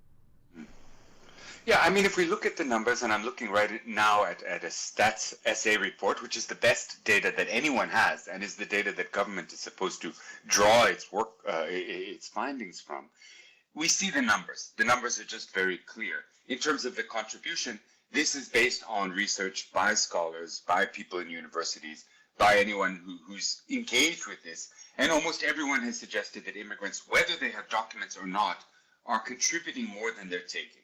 It doesn't mean there's not competition. It doesn't mean that it's not a challenge. But we see over and over again that even undocumented migrants are working. They are generating income for themselves, but they're also generating jobs. Most South Africans are not working in the formal sector either. This is the new way in which South Africa works. We need better data for sure on understanding that. But everything we have points to suggest, especially in places like Gauteng, that while there are challenges, overall immigration creates a more dynamic and prosperous province. All right, I've got to thank you for your time and your insights. That's Professor Lauren Lando, who is Senior Researcher at Wits University's African Center for Migration and Society. This is SAFM Sport with Zai Khan. It's a very good morning to you. Let's start with soccer. This time, Orlando Pirates, they're up to third in the Premiership after a 2-0 victory over TS Galaxy in Soweto last night. Evidence Makopa opened the scoring from the penalty spot before substitute Shekofatso Mabasa sealed the win with a late header. The Buccaneers extending their unbeaten run, keeping pressure on the league leaders. We've got more news now with soccer. South Africa's CAF Champions League contenders gearing up for a testing start to their 2025-26 campaigns. Mamelodi Sundowns will lock horns with Nigeria's Remo Stars, while Orlando Pirates face a demanding away fixture against FC Saint Eloi Lupopo in DR Congo. Now, both ties are part of the second preliminary round. The first legs are scheduled for 18th October with return fixtures the following week. A place in the group stages and the promise of even sterner challenges hangs in the balance. In the meantime, 2 other South African clubs are bracing for another challenging start in the CAF Confed Cup, and this is the second round preliminary start. Stellenbosch are set to face 15 de Agosto de Okanebe from the Equatorial Guinea side, while Kaizer Chiefs will await the outcome of the clash between AS Simba of DR Congo and Jabal FC from Comores. Both fixtures are slated for mid-November, with a coveted spot in the group stages hanging in the balance. Elsewhere, Kylian Mbappe scored a hat-trick and reached 60 Champions League goals as Real Madrid thrashed Kairat Almaty 5-0 in Kazakhstan.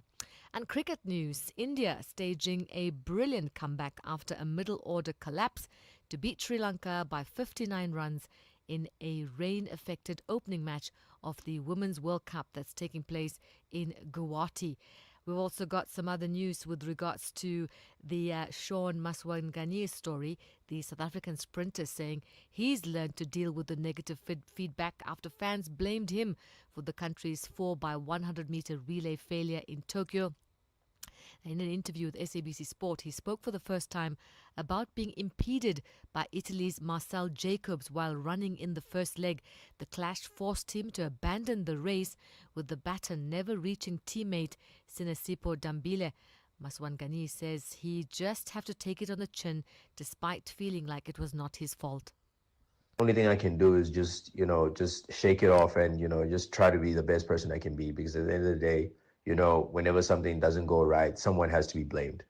Even if the person might not be at fault, the blame has to be put on somebody. And, it is what it is. If I'm going to be the country scapegoat, it is what it is. I see people saying, oh, it's always me.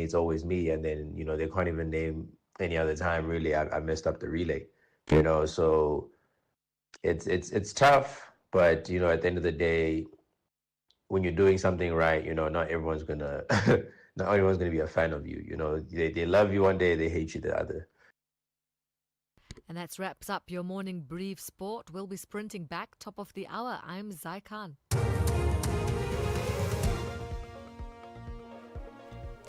Good morning, I'm Anne Musan. The headlines: EFF MP Carl Neus has questioned the circumstances surrounding the death of South Africa's ambassador to France, Natim Tetwa, who was found dead at the foot of the Hyatt Regency Hotel in Paris yesterday. Crime Intelligence Head Dumisani Khumalo has told the Matlanga Commission that he believes that his arrest in June was politically motivated. General Khumalo's testimony at the Matlanga Commission is at the center of the inquiry. And firefighters have worked throughout the night to battle a wildfire that broke out at Deer Park near Vredehoek in Cape Town. I'll have details on these and other stories at 8. SAFM, guiding you through the rush hour traffic. in the four-ways area, lots of traffic lights out again. They had a big sort of push to fix them up, and just slowly it's been creeping one after the other. And there are multiple busy major routes that are down. For example, Vic Coppin at Monte Casino, Vic Coppin at Maine. That's a really big junction. Those lights are out. William Mandela at Monte Casino, William Mandela at the N1, William Mandela at Bryanston Drive. They are really big junctions. So just a lot of bottlenecking through four-ways. Pointsmen are there, but they can only do so much. It's such a busy area. The N3, this is worth a mention. Major delays again this morning from Edenvale up to Buccleuch. The traffic over the last 30 minutes has got a lot worse, and you would expect that as the volumes increase this time of morning. From Linksfield Road, it's traffic all the way through to Buccleuch. It is a midweek Wednesday, office day, so just loads of traffic around. It's just generally busier this morning across Joburg, certainly. Boyson through to Santon is pretty busy all the way through. The earlier truck crash that we had at Mayerton seems to be cleared up, but it's left a lot of traffic sort of arriving up into Albert and Michelle Avenue all at the same time and all together, so that's a bit busy. Truck crash on Town Hill if you're heading out of Pietermaritzburg towards Hilton and Howick, one lane open to get past that scene at the moment, so it is slow. The M7 into Point remains heavy, big traffic, worse than normal, queuing heavily from Hunt Stepman's side. Cape Town a crash on Robert Sobukwe at Valhalla Drive, that is now slowing traffic both ways, and Marine Drive is heavy this morning, again a little bit worse than normal, traffic from Sunningdale all the way through to the second lights at Sunset Beach area. Rob Byrne, SAFM Traffic. The business update on SAFM. Let's say good morning once again to Ndauling Lechela. Ndauling, let's start with the formal sector of the economy. You are telling us that it continues to bleed jobs. That's right, Thulas. The job crisis continues to deepen. According to Stats SA, the formal sector shed 80,000 jobs in the second quarter, with total employment falling from about 10.6 million in Q1 to 10.5 million in the second quarter. Now, the sharpest losses were recorded in community services, trade, manufacturing, construction, transport, and business services. Only mining and electricity sectors posted gains. Now, on an annual basis, employment dropped by 229,000 jobs, while full-time positions fell by 44,000 and part-time work contracted by 36,000. This print, of course, mirrors the unemployment print, where unemployment, including the agricultural industry, ticked higher, with the jobless rate coming in at 33.2% in Q2.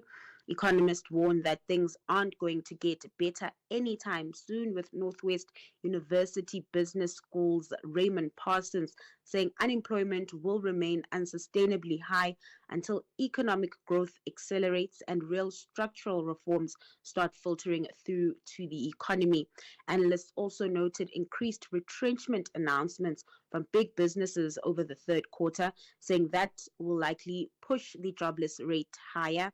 We know of Goodyear's closure affecting about 900 jobs, Coca-Cola and Ford both announcing job cuts over the period, and AMSA reaffirming that wind-up of its long steel business, which is said to affect over 3,000 jobs. So speaking about job losses then, Dowling, tell me about this transaction that Tiger Brands has pulled off that has the effect of saving jobs. Now, over 3,000 permanent and seasonal jobs have been saved at Langeberg Foods by the reopening of the Ashton Fruit Canning Factory. The plant will resume operations from today under new ownership, ending years of uncertainty of its future. A consortium led by the Ashton Fruit Producers Agricultural Cooperative, with backing from Norwegian Development Finance Institute, Norfund has taken over the factory from Tiger Brands. As part of the deal, 10% of the business has been allocated to the newly formed Langeberg Community Trust, seeded with 150 million rands from Tiger Brands to fund regional development projects. The facility is central to the Breede River Valley economy and one of the country's biggest food exporters, with more than 80% of its canned fruit and puree shipped abroad. Now, its survival had been in doubt since Tiger Brands announced its withdrawal from the deciduous fruit business in 2020. Alongside its exit, Tiger Brands pledged 31 million rand for an effluent treatment upgrade and said the community trust would ensure long-term social and economic benefits in the region. The Competition Commission approved the sale earlier this year with no retrenchments allowed for at least 3 years and the new owners committing to further capital investment. Lastly, Dowling, catch us up on what's happening on the markets. Now, over in Asia, stocks kicking off the fourth quarter mixed, with Japanese markets declining while Chinese markets ticked higher. Trade remains choppy as investors either fall out in the US following a partial government shutdown. Investors in the US also concerned about the impact of the shutdown, as it could result in the delay of releases of key data points that inform market moving decisions. And so futures over in Wall Street are in the red. And then back at home, trade closed higher with the All share up 0.65%, a softer dollar and a higher gold price working in the rand's favor. The local unit trading stronger this hour at 17.24 to the greenback. And then lastly, in the commodities scene, Brent trading stronger at $66 per barrel. Traders there eyeing the next OPEC plus move and assessing the fallout from the partial U.S. government shutdown. Darling, thank you for that. We'll catch up with you just after 8:30 here on the Morning Brief. My name is Jabu Mahlangu, aka Shuffle the Pack, aka 1 Hour Swing. I start my day with a short prayer. I give hugs to my kids. I'm very playful. I love all the genre, but Kwaito is number one. Kwaito is our culture. About the late Mandoza, about the late Mapaputsi, and I could relate. And it's in us focus. Ivory Coast for me, it was a beautiful country. I know Utabanye Batandes in Indabo, Mauritius, Nana. This window is a love. SABC Sport, this is the main one. Wonkela Omanyama channel, Azalwe, because of SABC. Catch Jabu Shuffle Mahlangu unpacking the beautiful game in a lingo you love on match days, live on Latuma. Proudly brought to you by SABC Sport. For the love of the game.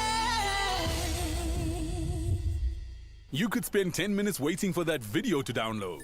Or get a 10-minute quote from Outsurance that could save you thousands on your car insurance. SMS out to 30754. Like 57-year-old Andy, who now pays only 1,083 Rand a month for his 2024 Ford Ranger. With Outsurance Comprehensive, you get 24/7 roadside assistance in case you break down, run out of petrol, lock your keys in the car, and more. Get used to getting more out. SMS out to 30754. After switching, 48-year-old Felicity now pays only 836 Rand a month for her 2020 Hyundai Tucson. Outsurance will either save you money on your car insurance or give you cash. That's right. If Outsurance can't beat what you're currently paying, ask them for 500 Rand. Make that 1,500 Rand if you've been claim-free and with the same insurer for 3 years. Savings or cash, you have nothing to lose. SMS out to 30754. That's out to 30754. Outsurance, licensed insurer and FSP. TCs and information online. Limits apply. Call Thulasizwe now, 086 000 2032. Yeah, as you can imagine, the lines are lit. Let me go to Sipho in Cape Town. Good morning to you, Sipho. Good morning. It's lit. I'm sure you expected this. I did, absolutely. Talk to me. I'm trying to be level-headed here and obviously to be objective. Mm-hmm. A few issues that I have that maybe you can help me in my understanding. I mean, how can, if I'm moving within the country, I'm moving from KZN to Cape Town, how am I an immigrant in my own country? I just didn't understand the concept of that.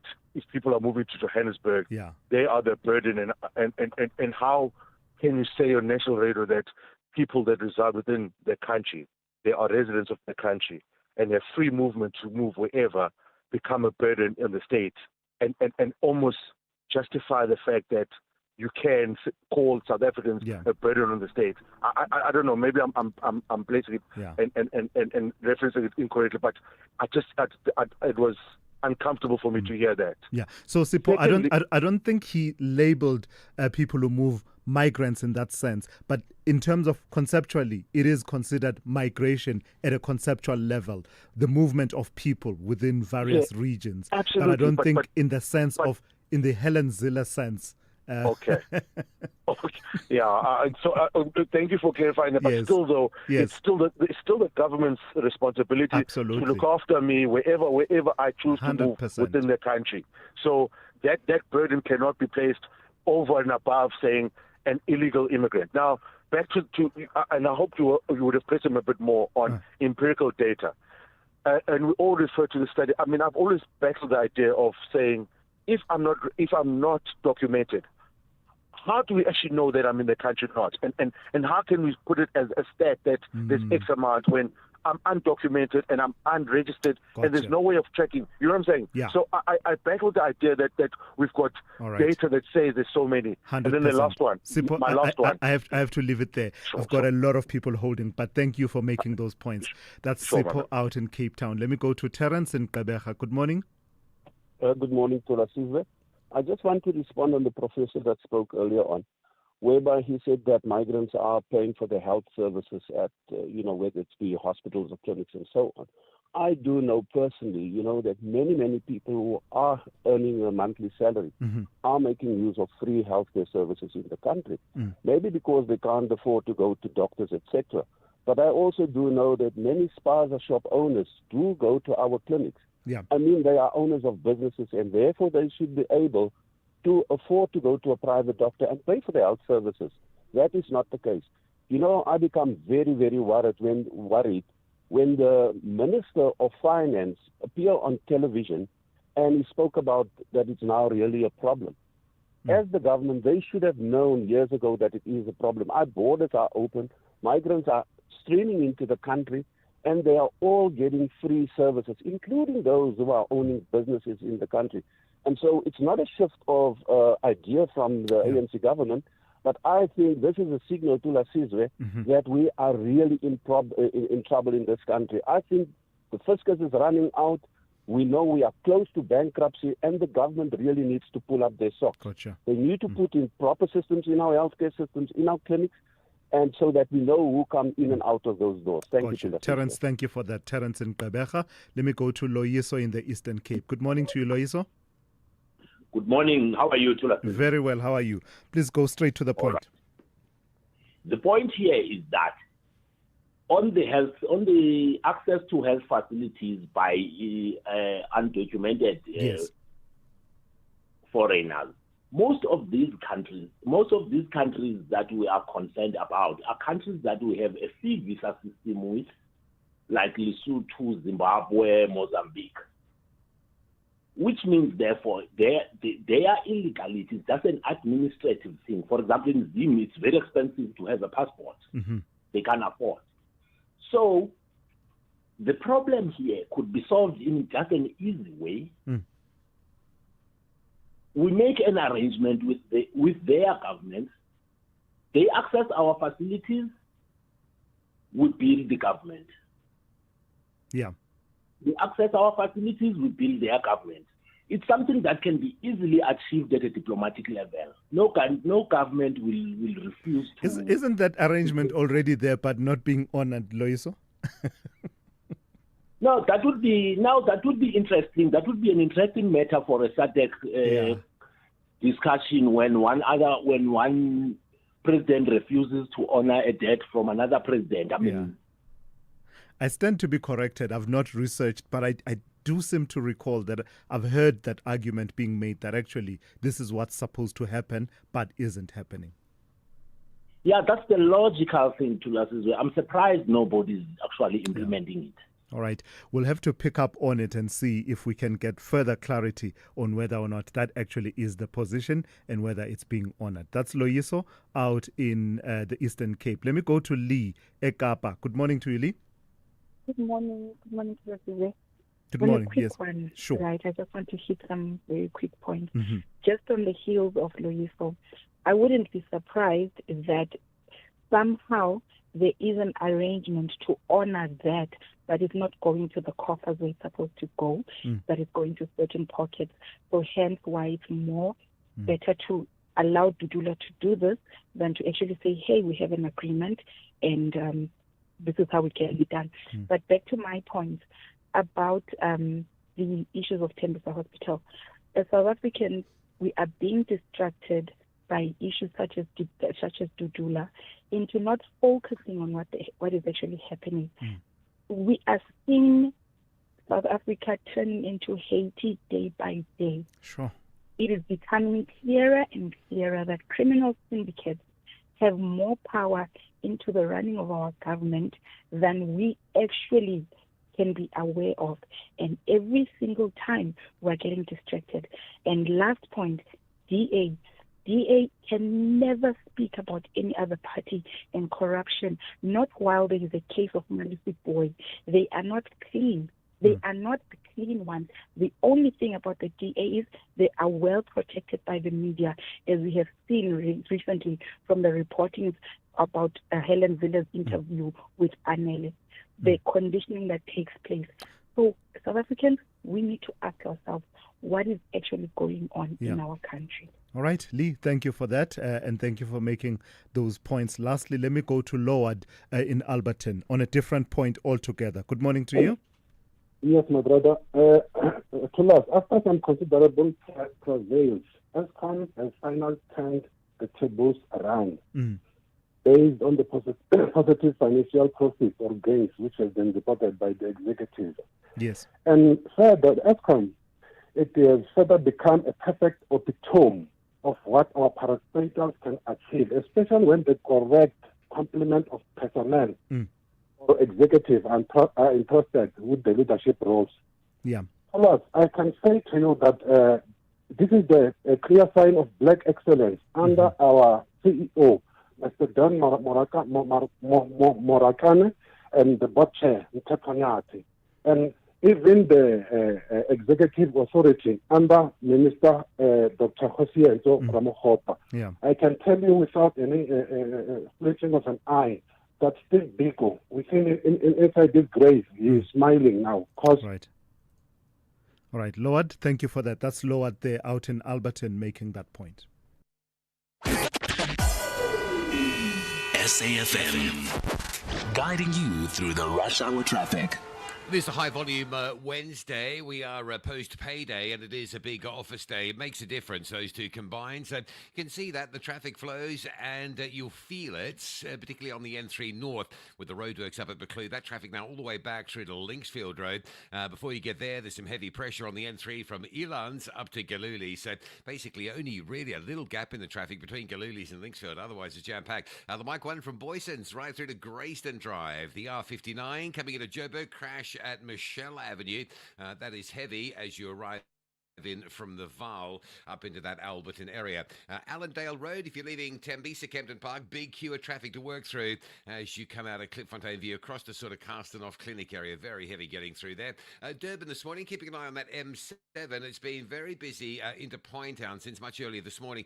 Easing up a little bit, but still heavy getting up over St John's Avenue. That truck crash between Cato Ridge and Hammersdale now having a big impact. Slow going if you're leaving Pietermaritzburg on your way to Durban, and the N3 going out to Hilton and Howick with a crash in the roadworks on Town Hill. So just one lane open to work past a couple of trucks that have collided there. Cape Town, Valhalla Drive and Robert Sobukwe, that crash still with us. That's holding you up on Robert Sobukwe coming down towards the N2 highway. Marine Drive with extra traffic this morning. Bayside Mall at Tableview, right through Racecourse Road and right down to about Lagoon Beach before you're out of that. And big traffic up that M5 today from sort of Parkwood area all the way through towards a busy turning into the N2. With your traffic update, I'm Rob Byrne. Who's behind the mask? A singing pineapple? A disco dancing tokolosh? It can only mean one thing.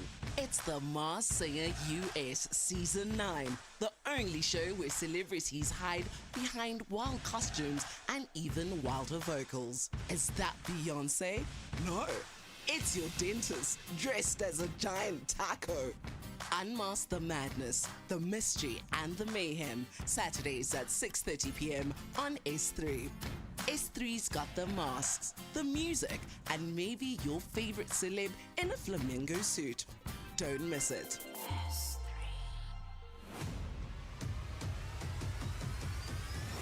Thulasizwe Simelane is streaming live now on Facebook, YouTube, and X at SAFM Radio.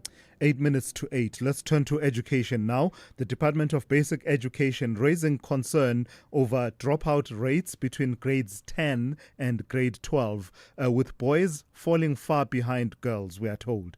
Research led by Dr. Stephen Taylor, who is responsible for, the monitoring and evaluation in the policy space within the department. It shows that only 41.9% of boys that were in grade 12, in grade 10 in 2022 made it to grade 12 on time in 2024, compared to 56.2% of girls who were in that cohort in 2022. But more concerningly, more than 172,000 pupils, about 16% of that cohort, dropped out altogether. Most of them already too old for grade 10, a bit over age, we are told, when they started that grade in 2022. So Dr. Taylor says the gap reflects weaker learning foundations for boys, though he stresses that social and economic factors also play a big role. I've got to give credit to the initial reporting of News 24 on that story, as I welcome Dr. Gabriel Wills, who is a researcher on socio-economic policy and the socio-economic policy group at the Department of Economics at Stellenbosch University. Good morning to you, Doc, and thank you for your time. So just your overall impressions, this differential between the outcomes for boys versus outcomes for girls and staying in school between the boys and girls in this cohort. What dynamics does it bring to the fore for you? Look, I think we've known for a very long time that girls have been ahead of boys in the schooling system. This is not new news to us. In fact, we basically from grade 1 all the way to grade 12, boys are more likely to drop out of school than girls, and they are also significantly more likely to repeat than girls. And those two things are related.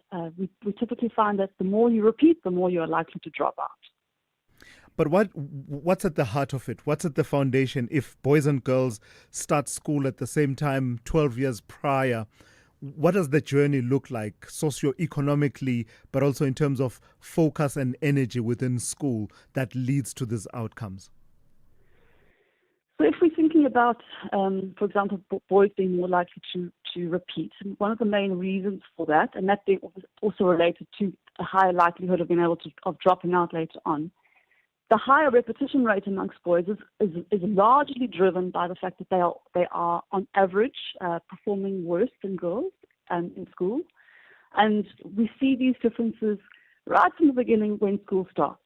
So, for example, if we take the Thrive by 5 survey, which looks at children's school readiness in South Africa, boys are less likely to be ready for school than girls, and once they get into grade 1, we see that girls do better than boys. And so a lot of this kind of difference in repetition is related to boys being weaker than girls academically, in terms of and particularly around language acquisition and reading skills. And this really just plays out right through the system until we see, right through into grade 12. I think once we get into adolescence, there are other behavioral kind of problems that start to play in.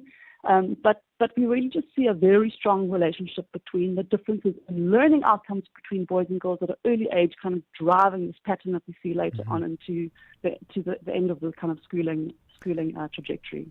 Another factor that's brought to the fore in that study has to do with the age at which these children reach grade 10, with the data showing that about 83% of those who dropped out between that stretch from grade 10 to grade 12 were quote-unquote already over age by grade 10 when they entered grade 10 in 2022. What's the dynamic there? Why do we have children who are over age at various points in the schooling career, given, our emphasis on basic education and all these changes that have happened to ensure that children are able to start school at a particular point, regardless of their, social and economic standing in society or the standing of their parents? So these things are what you see in grade 10, in terms of like the proportion of children that are over age. This is all accumulation of what's happened from much earlier on in the schooling system, right? So where we find that boys are more likely to repeat every single grade, as a consequence of that, they are going to be more likely to be overage by the time that they get to grade 10 or the time that they get to grade 12. But I think it's also really important to position this whole story in a historical perspective. I think South Africans get very concerned about dropout. But actually, our dropout rates, or at least let's talk about school completion rates, are actually are comparatively high by other middle-income countries.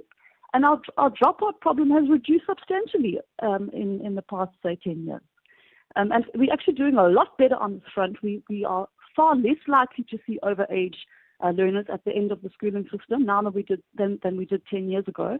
And so we've actually come a long way, even though these things still get highlighted because it's important to track. But actually, as a nation, we've progressed quite substantially. Yeah, and I do imagine that that debate will intensify once again as we approach the matric exams season, as well as the results later on in the year. But what are we doing by way of planning around these dynamics that you and I have been talking about in the last few minutes? Is enough happening in the planning and policy space to counter some of these trends that we see? The big issue fundamentally comes back down to the foundations, right? If we can get children grasping the basics of what they need to know, the likelihood that they are going to be repeating and then that being related to high levels of dropout and then being overage later on, the way that we address that problem is getting the foundations right for boys and for girls right from the beginning of schooling. And so it takes us back to debates around reading, debates about numeracy, debates about how do we get children to acquire these very basic skills at a young age and to give them a head start to be able to learn. And fundamentally, this really is the key challenge and the key way that we're going to continue to address this problem and progress further, even though we have already come a long way. All right, I've got to thank you for your time. That's Dr. Gabrielle Wills, who is Senior Researcher from the Socio-Economic Policy Group at the Department of Economics at Stellenbosch University. Brings us to 8 a.m. Let's go straight to N. Musa. Outsurance is in the business of saving you money on your car insurance premium. If they can't, ask for 500 Rand. SMS out to 30754. That's out to 30754.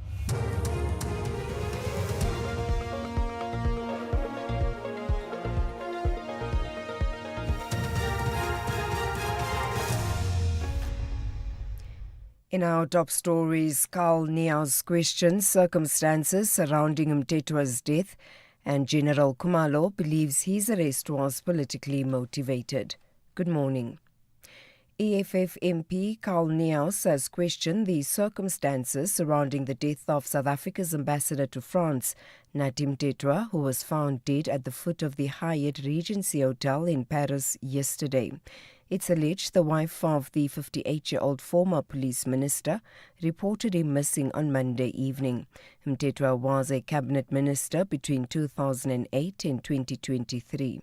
Neas has called for a thorough investigation into the circumstances of his death.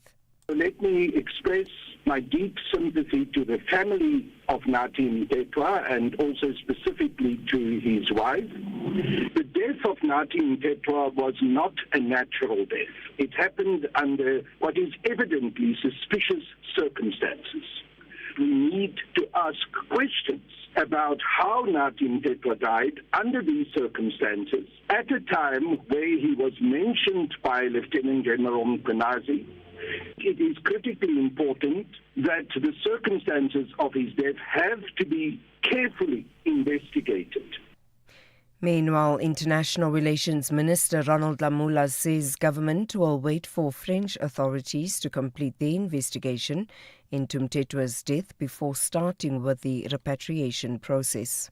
Once there is an amount of clarity from the French police, the family and the mission will work on the process to repatriate his body back to South Africa, and the family will obviously decide on the processes in relation to his funeral. They will obviously be in consultation with government, which then announcements will be made at the right time once all the consultations and the decisions have been made by the family in consultation with government. The state's third witness in the theft of millions of rand worth of US dollars at President Cyril Ramaphosa's Palapala farm is this morning expected to resume with his evidence in the Modimolle Regional Court in Limpopo. A transport service provider started giving evidence during the trial last month. He's testifying against Emanuela David and siblings Floriana and Ndilinasho Joseph. They allegedly broke into the farm and stole over 580,000 US dollars that had been hidden in a sofa. They were arrested in October 2020. Michael Makungo reports. 2 of the 22 state witnesses lined up have already testified.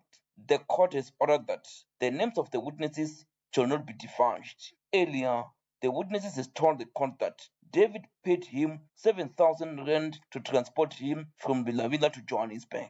The evidence contradicts his initial statement, which indicates that he was paid 30,000 US dollars. Magistrate Peter Mantata is expected to make a ruling on the admissibility of the statements.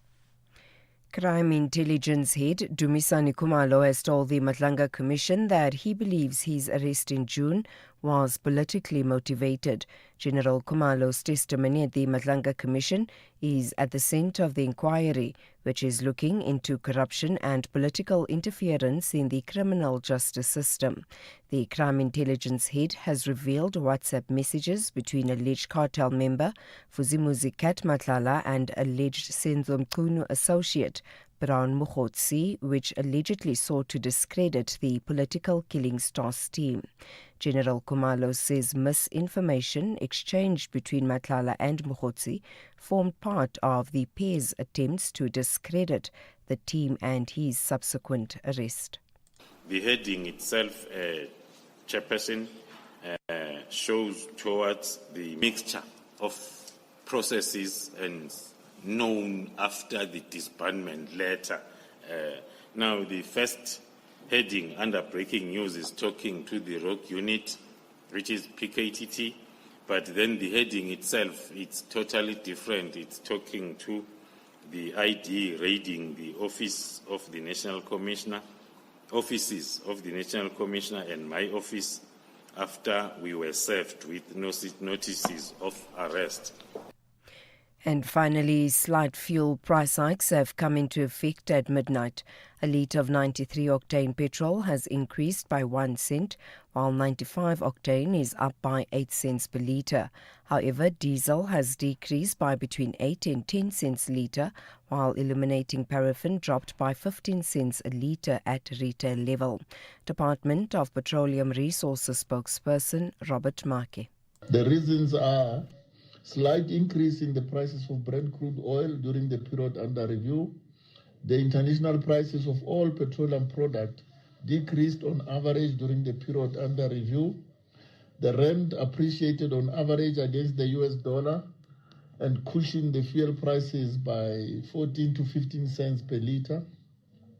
The minister has approved 6.1 cents per litre increase in the retail margin of both grades of petrol to accommodate the wage increases for the forecourt employees. Recapping the top story, EFF MP Carl Niaus has questioned the circumstances surrounding the death of South Africa's ambassador to France, Natim Mthethwa. For SAFM News, I am Anne Musa. Outsurance will go out of their way to try and save you money on your car insurance. If they can't, ask for 500 Rand. SMS out to 30754. That's out to 30754. You could spend 10 minutes waiting for that file to download. Or get a 10-minute quote from Outsurance that could save you thousands on your car insurance. For his 2024 Ford Ranger, 57-year-old Andy now pays only 1,083 Rand a month. And for her 2020 Hyundai Tucson, 48-year-old Felicity pays just 836 Rand a month. Ready to get more out of your car insurance? SMS out to 30754. That's out to 30754. Outsurance, licensed insurer and FSP. TCs and information online. It's a very good morning to you. In your SFM Sports Headlines, soccer. It's Kaizer Chiefs' Ashley Dupree calling for a sharper finishing as the Amazulu test looms tonight. And in women's cricket at the World Cup, all eyes on the 8 young stars as the Proteas women prepare for their opener against England. All the details just before 8:30. SAFM, guiding you through the rush hour traffic. Good morning. Wherever you're going today, at least this morning, just make sure you get a bit of extra time to get through. We are post-payday and it's an office day Wednesday, so both of those combined just causing some high volume around the country. You're going to see it coming into Pretoria, still on the mighty Mopani Highway.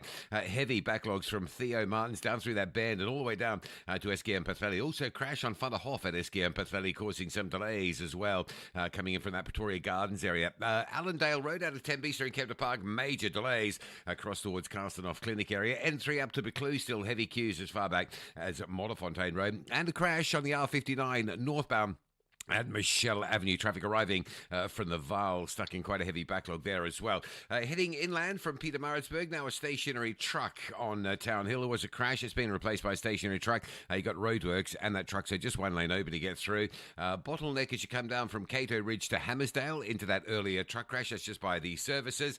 And Cape Town this morning, taking forever to clear up a crash on Robert Sobukwe at Valhalla Drive. It's heavy both ways there. The N1 inbound sitting from Plattekloof Hill right through to the city centre. M3 from Newlands up to UCT is heavy, and Marine Drive traffic all the way through this morning from Bayside Mall to Lagoon Beach in the Milnerton area. With your traffic update, I'm Rob Byrne.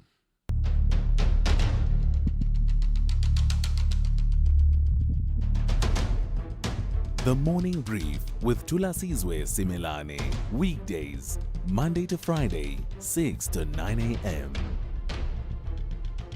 The Morning Brief with Thulasizwe Simelane. Weekdays, Monday to Friday, 6 to 9 a.m. It's just gone 9 minutes after 8 on this Wednesday. It's great to be in your company. Welcome to it. This is the third hour of the Morning Brief on SAFM 104 to 107. Let me reflect on some of the messages you've been sending, covering the topics that we have discussed this morning, but also raising other issues that are not necessarily on our agenda this morning. And I thank you for placing those issues on the agenda. Brian Mabaye in Protea Glen says, how do we deal with immigration acts when the Home Affairs officials are being captured by corruption? It has become like cancer. Some foreigners have taken advantage of the system. They now have South African names and surnames, your Somalis and others. Also, we don't have borders, but we don't have borders, but our imagination says that we do have them. That is from Brian Mabaya. So the borders, according to Brian, exist only in our imagination. Someone else here says undocumented immigrants are better than illegal document holders. Illegal ID, asylum permit holders, that is dangerous, says this one person. Let me take another one. Someone here says the professor that spoke about migrants creating jobs is not entirely correct. Most migrants create jobs for their families and countrymen and women. Most of their profits are sent out of the country to their families all over the world, and they do not invest in the country. Most of them are operating under the radar of SARS. They are therefore not paying tax, and because of that, they should pay for health care, says that one person there. Lastly, let me just read this one. Someone here says, the prof you just had now discussing immigration is out of touch with reality. The true impact of immigration is only known by the poor people, and inviting academics to comment on reality undermines the plight of the people. So, and on it goes, that conversation. Keep it going. Do call me. The number to dial 086 000 2032 or a WhatsApp voice note on 0614 104 107. Let's get into it then. The third hour of the Wednesday edition of the Morning Brief.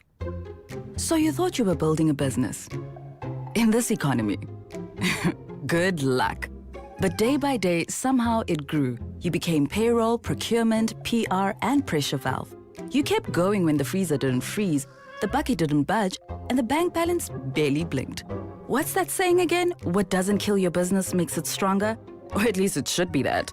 So you thought you were building a business. You weren't. It was building you. Because this isn't just what you do anymore. It's who you are. And you don't trust just anybody to protect it. Chat to your broker about Old Mutual Insure Business Insurance. Protect what built you. Old Mutual Insure Limited is a licensed FSP and non-life insurer. I don't love going to school. I don't love sitting in a classroom with 50 other children. But I do love learning. Ndiyakuthanda ukufunda isiXhosa as a language. I do love getting good grades. I do love UCT Online High School because I do love my future. Apply online before 28 November. Call Thulasizwe now. 086 000 2032.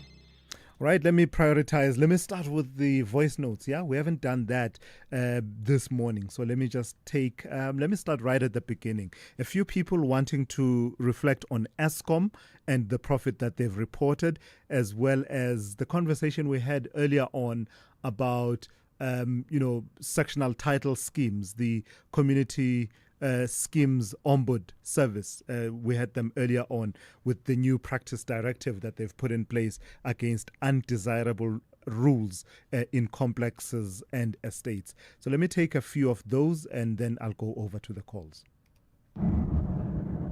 Good morning, Tulas. ESCOM must just be honest with us. They must just give us the full correct statement.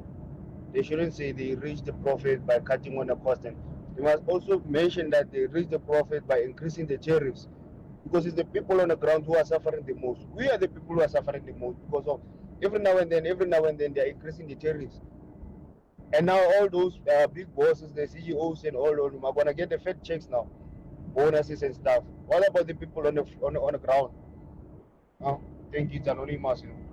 Yeah, I do believe that the full financials will be out. In fact, they should be. I can't imagine they're not. I've not checked on the ESCOM website, but practice has it that it should be there. So you should be able to see to what extent do they talk about the tariff issue, which is why I was saying that it's a bitter pill, bittersweet situation. You want them to do well. You want them to excel, realize a profit and, expand their operations and do exceptionally well. But at the same time, you and I are grappling with the reality that actually the tariffs have gone up and up. Electricity has become more and more expensive over the years. Good Tulas. It's Mr. Suleiman. Yes, I want to speak about the body corporate issue. Yes, taking a look about the domestic servants is very important. But also they must look at compounded interest. They're charging compounded interest and it becomes more than the levies that are owing. The compounded interest is more higher than the levies that is owing. And why should people be paying like this in the way we are today, where cost of living is so high and everything is unaffordable? Why are these body corporate trustees doing this to the people? We must look at that also. Thank you, bye. Thank you for that, Mr. Suleiman. All I can say is just look up this new practice directive. It does talk to that issue of penalties and fines and insists that for any rules of a body corporate to be compliant, they would need to have a cap beyond which. So the cap has to be no more than the levies that are charged in that sectional title or community scheme. But I hear the point that you are raising about compound interest on outstanding levies and just, how it can keep growing and growing. So you should read it. It really is interesting reading, that new practice directive. The tragic death of the country's ambassador to France also dominating conversation this morning. Let me take this voice note and then I'll go on over to the calls. My name is Pratulas Mbongo, Sundisa Mbuyisa. Pratulas, I am not saying like I'm glad for the passing of Natim Teta, but I'm glad it happened in France, because if it was in South Africa, I'm telling you, there was going to be a lot of chaos. There were going to be a lot of cover-ups, things that we were not going to know.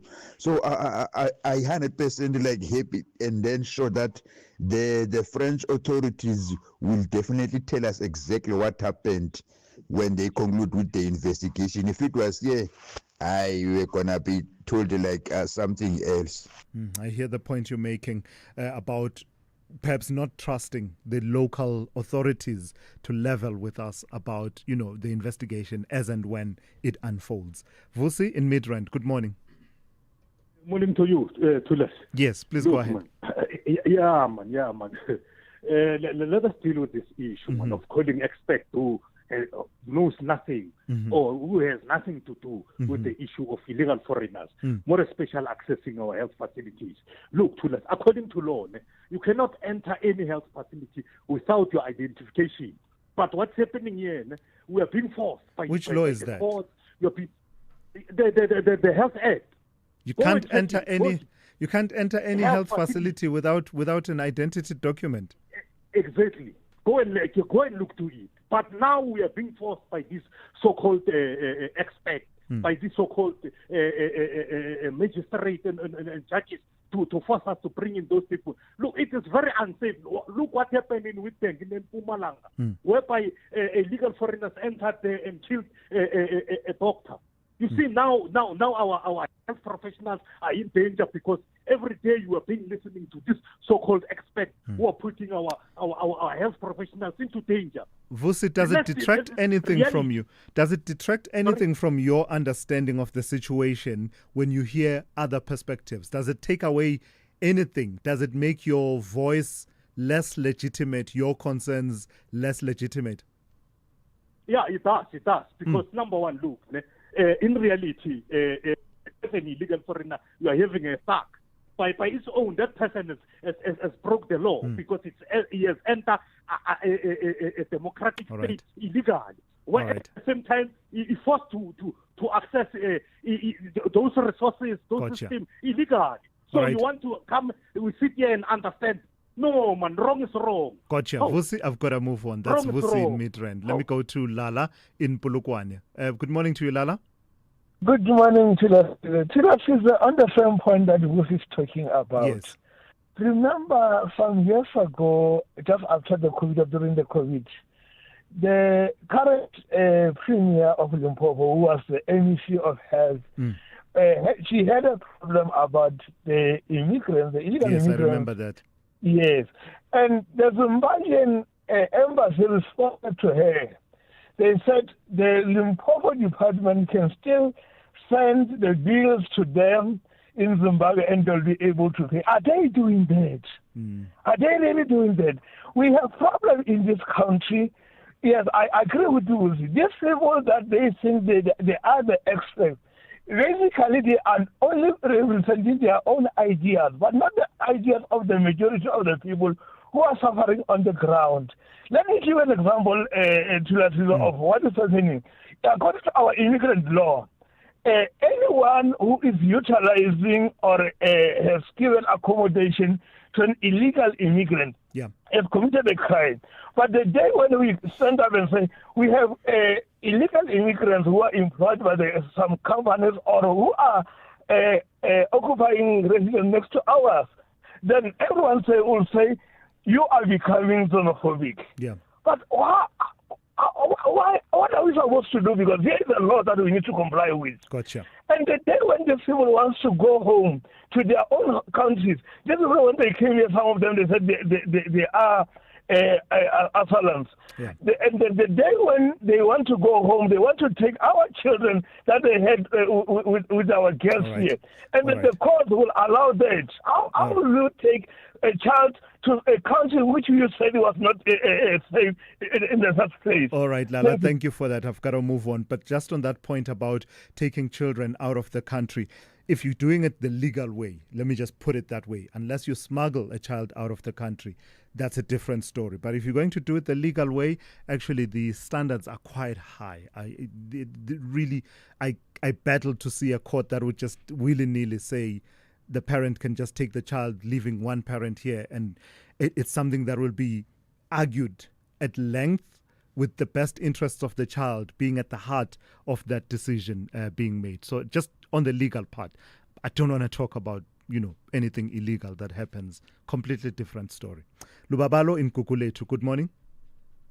Hey, good morning, Tulas. How are you doing? Very well. How are you? Please go ahead. Tulas, I would like to comment about the finance minister comments on the illegal immigrants causing a strain on South Africa's economy, Tulas. These politicians are gaslighting us, Tulas. You know what? I'll tell you this. He's actually correct that it's causing a strain in our economy, but not only that, even the property, they're causing strain on our property. I'll give you an example. My aunt bought a house in the early 2000s in a suburb called Summergreens here in Cape Town.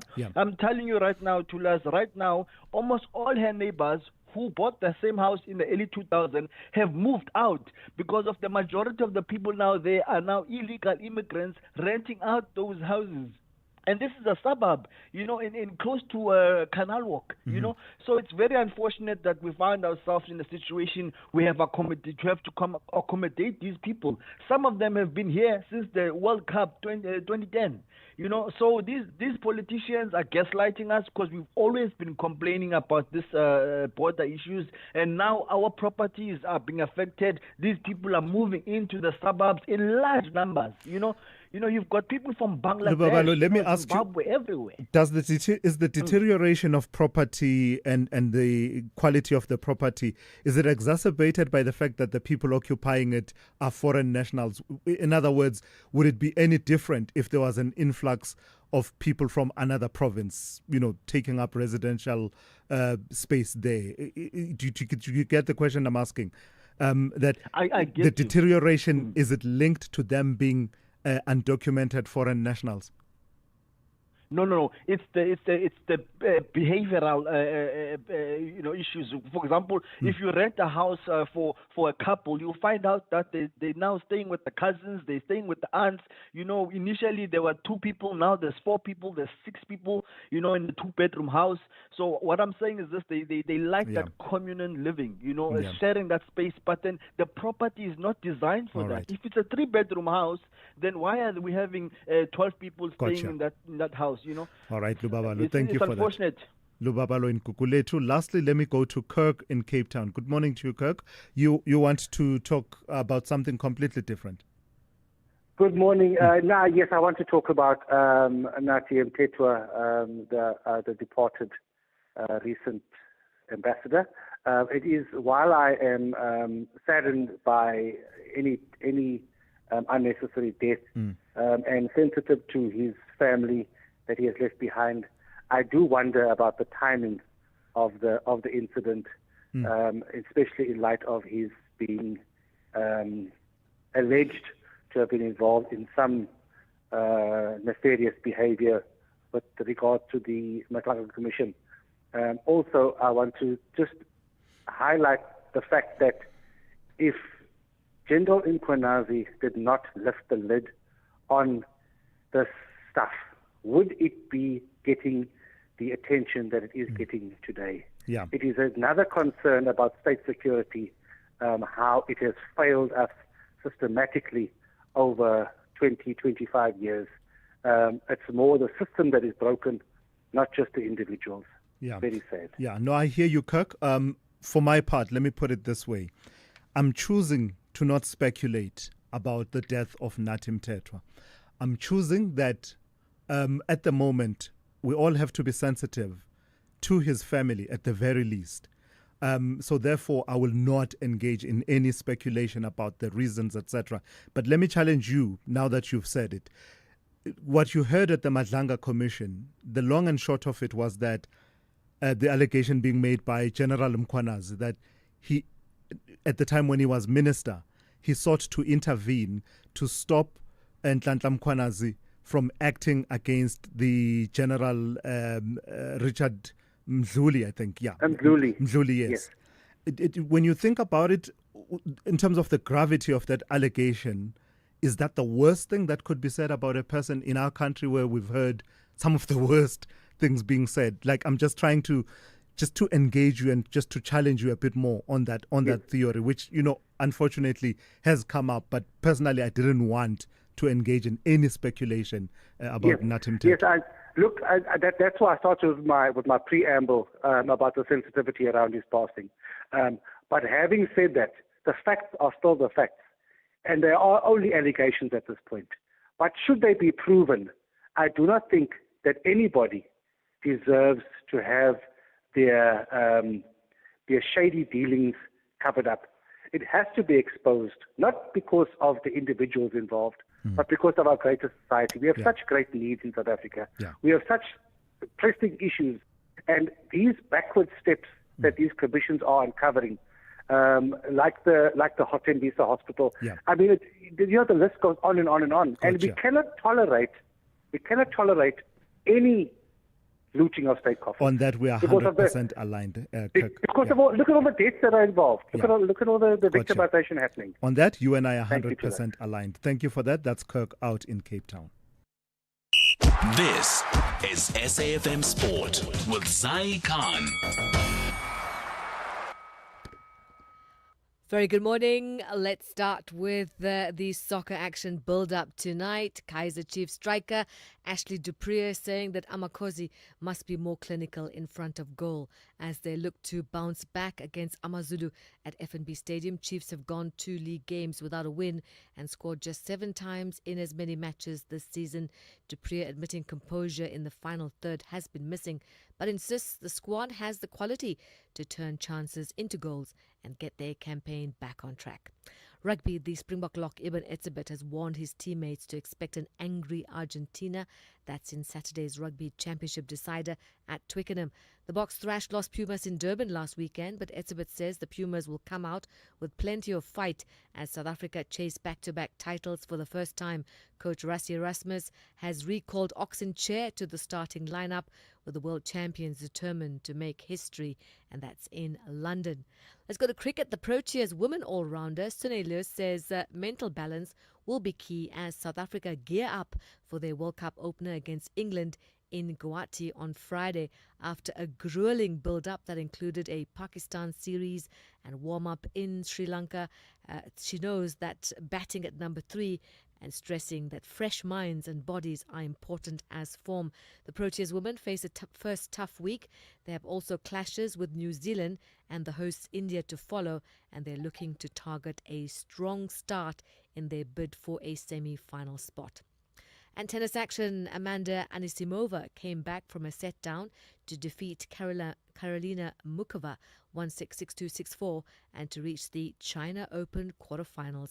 The third seed's victory has continued with her impressive form after recent final runs at Wimbledon and at the US Open. And finally, the South African sprinter Sean Maswangani says fans need to understand just how quickly things can unravel in a relay. He's reflecting on the World Championships 4x100-meter disaster. He explained that after colliding with Italy's Marcel Jacobs, he tried to continue, but by the time he looked up, teammate Sinasipo Dambile was already too far down the track. Maswangani urged supporters to remember that TV replays never show the full speed and intensity of what happens in those split seconds. The first thing in my mind when I got knocked on my face was, let me still try to keep going. You know, there's 2 different angles which one shot on TV. And in those angles, you can literally see me still trying to make an advance and still try to chase down Dambile and try to get the pass off. But by then, you know, he was already out the zone. It was over with. After I took 4 more strides after I got knocked, it was over with. He was already gone. And that's your sprint through the sport. Look out for John Gericke. We'll be handing the baton over to him at around 12:30. I'm Zai Khan.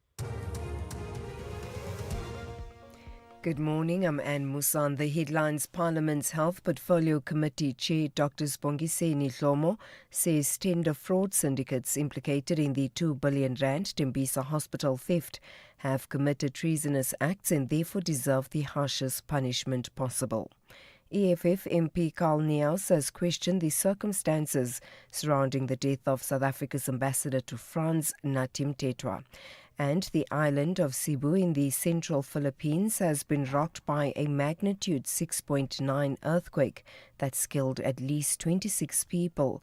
Rescuers are searching for survivors. I'll have details on these and other stories at 9.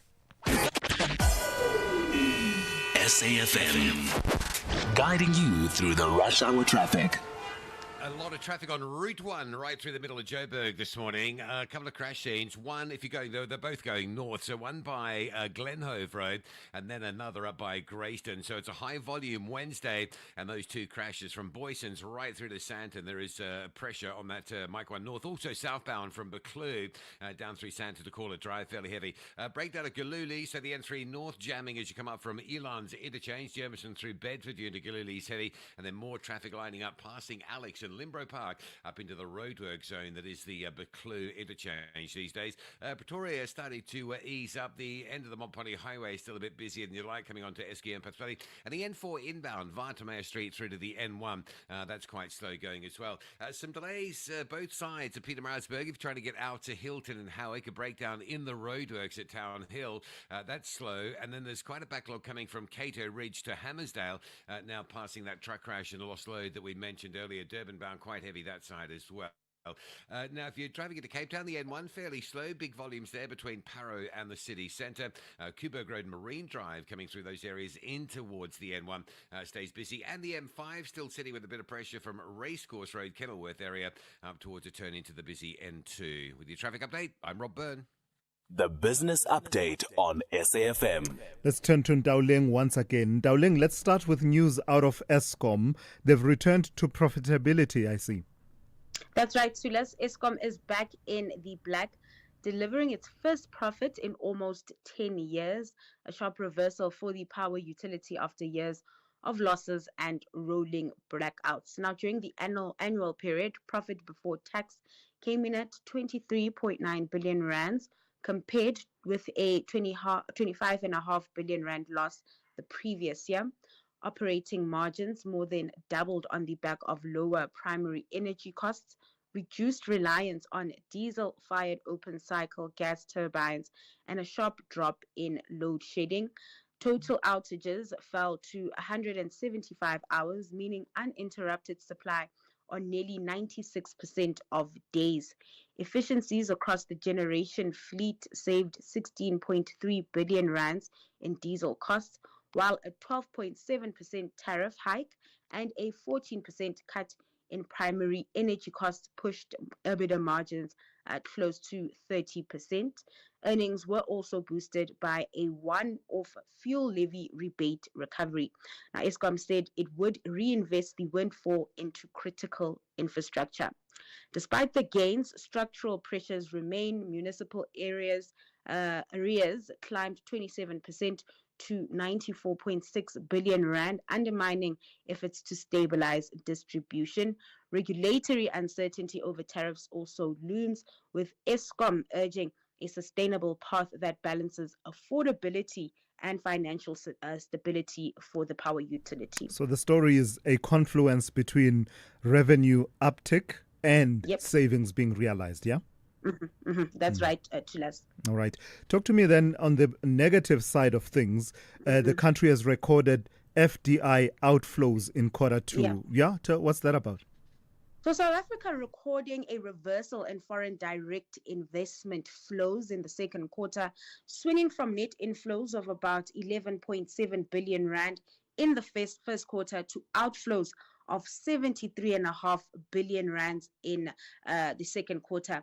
According to the SARB's quarterly bulletin, the outflows were as a result of Anglo American completing the spin-off of its platinum business, which has been rebranded as Valterra Platinum. The separation, which transferred assets and restructured ownership, meant that investments previously classified as FDI left South Africa's balance sheet during the quarter. While FDI weakened, portfolio investment flows told a different story. The country moved from outflows of 53.7 billion rands in the first 3 months of the year to inflows of 69.4 billion rands in the second quarter. Now, the developments in FDI, of course, being linked to what we saw playing out in Anglo American, that wide restructuring part of Anglo American's efforts to offload its non-core operations after fending off a takeover attempt by rival BHP last year. The SARB's data underscores the volatility of South Africa's investment flows, which are highly sensitive to corporate restructuring and global investor sentiment. Lastly, then, Dowling, recap for us market activity as well as give us a sense of the kind of day we can expect. So local markets likely to start the day in positive territory, benefiting from the higher gold price. I checked that gold spot price up a few minutes ago, and it's still trending at that record high above $3,800. In terms of company news, Capitec is out with half-year results, so that'll be on investors' radars this morning. Meanwhile, on the currency front, the rand charging ahead, trading at 17.25 to the greenback. On the commodities scene, oil trending higher, but traders are eyeing OPEC Plus's next move as supply concerns continue to concern investors. And then back to equities, stateside futures are in the red. This as traders track developments following the partial U.S. government shutdown. That also weighing on sentiment in Asia as stocks trade mixed this morning. Dowling, thank you for that. That's Dowling Lechela. She's kept you updated on business, economics, and the markets here on the Morning Brief. Thulasizwe Simelane is streaming live now on Facebook, YouTube, and X at SAFM Radio. All right, let me take a call from Zippo out in Gqeberha. Good morning to you, Zippo. You have on your mind this morning the issue of illegal migration. Hold on for me a second. I'll be with you just now, Zippo. Yeah, please go ahead. Okay. Thanks for taking my call, man. It's the first time that I'm coming to. We've been waiting for you, man. We've been waiting for. The conversation was incomplete without you. Yes, thanks a lot. I'd like to say, man, the prof that you were talking to earlier, his analysis is incorrect, because when you look into the illegal immigration, they actually create a leakage to our economy. Because most of them, as one of the WhatsApps that you read earlier, yes, they don't spend all their money here. Instead, they are actually sending the money back home. And then on top of that, I'm worried where he's getting his figures, because no one can actually supply information about them paying illegal immigrants in states SA. So meaning that those figures are not there. Mm-hmm. You know, and mostly if you're talking about the university, because I remember during my thesis, normally it's either you use qualitative study or you use quantitative study. Yeah. And only states SA has got resources to do quantitative study. So meaning everyone use qualitative, which is subjective. Yeah. I think his analysis is completely incorrect. All right, Zippo, thank you. That's Zippo out in Gqeberha there. Let me go to Alba in Sky City. Good morning to you, Alba. How are you, sir? Very well. How are you? Please go ahead. Yeah, right. And first, just allow me to say something about the finance minister. Yes. I believe that there's a finance minister, is a lawmaker. If he sees something that is wrong, why is he not, or his minister, formulating a policy that's going to protect the fiscals? So he's crying like one of us as ordinary citizens. Yeah. But I wanted to speak about the Skukuza. Yes. Yeah, Skukuza and Kruger Park.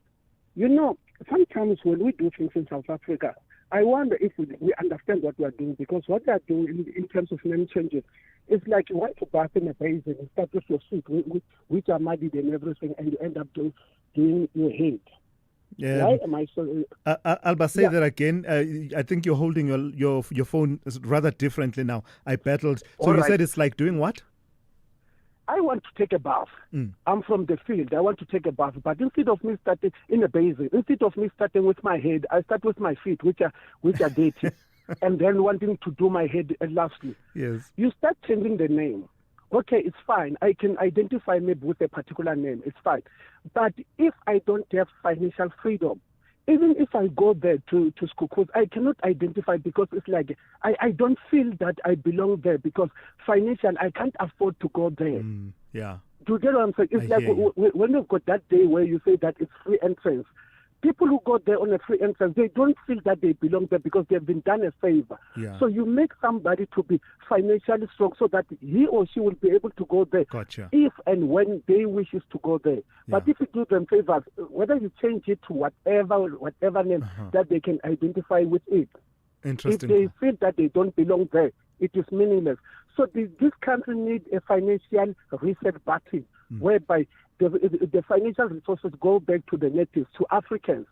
Because if it's in the hands of foreigners, if something goes wrong in South Africa, they'll just flee to Europe. All right. Alba, thank you for that. That's Alba in Sky City. Interesting point to make there about the affordability and accessibility by ordinary South Africans of some of these natural heritage resources that we have, and the sense to which they then feel that those resources belong to them and they identify with them. Quite an interesting one there.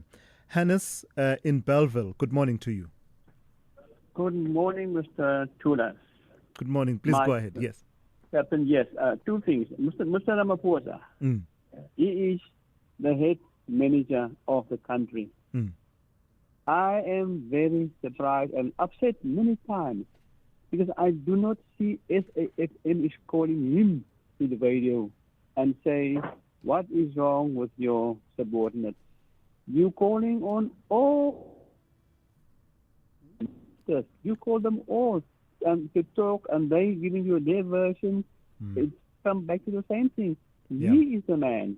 He can speak so politely on podium about responsibility and accountability, and they are people who listen to the people, listening party, listening government, and nothing is happening.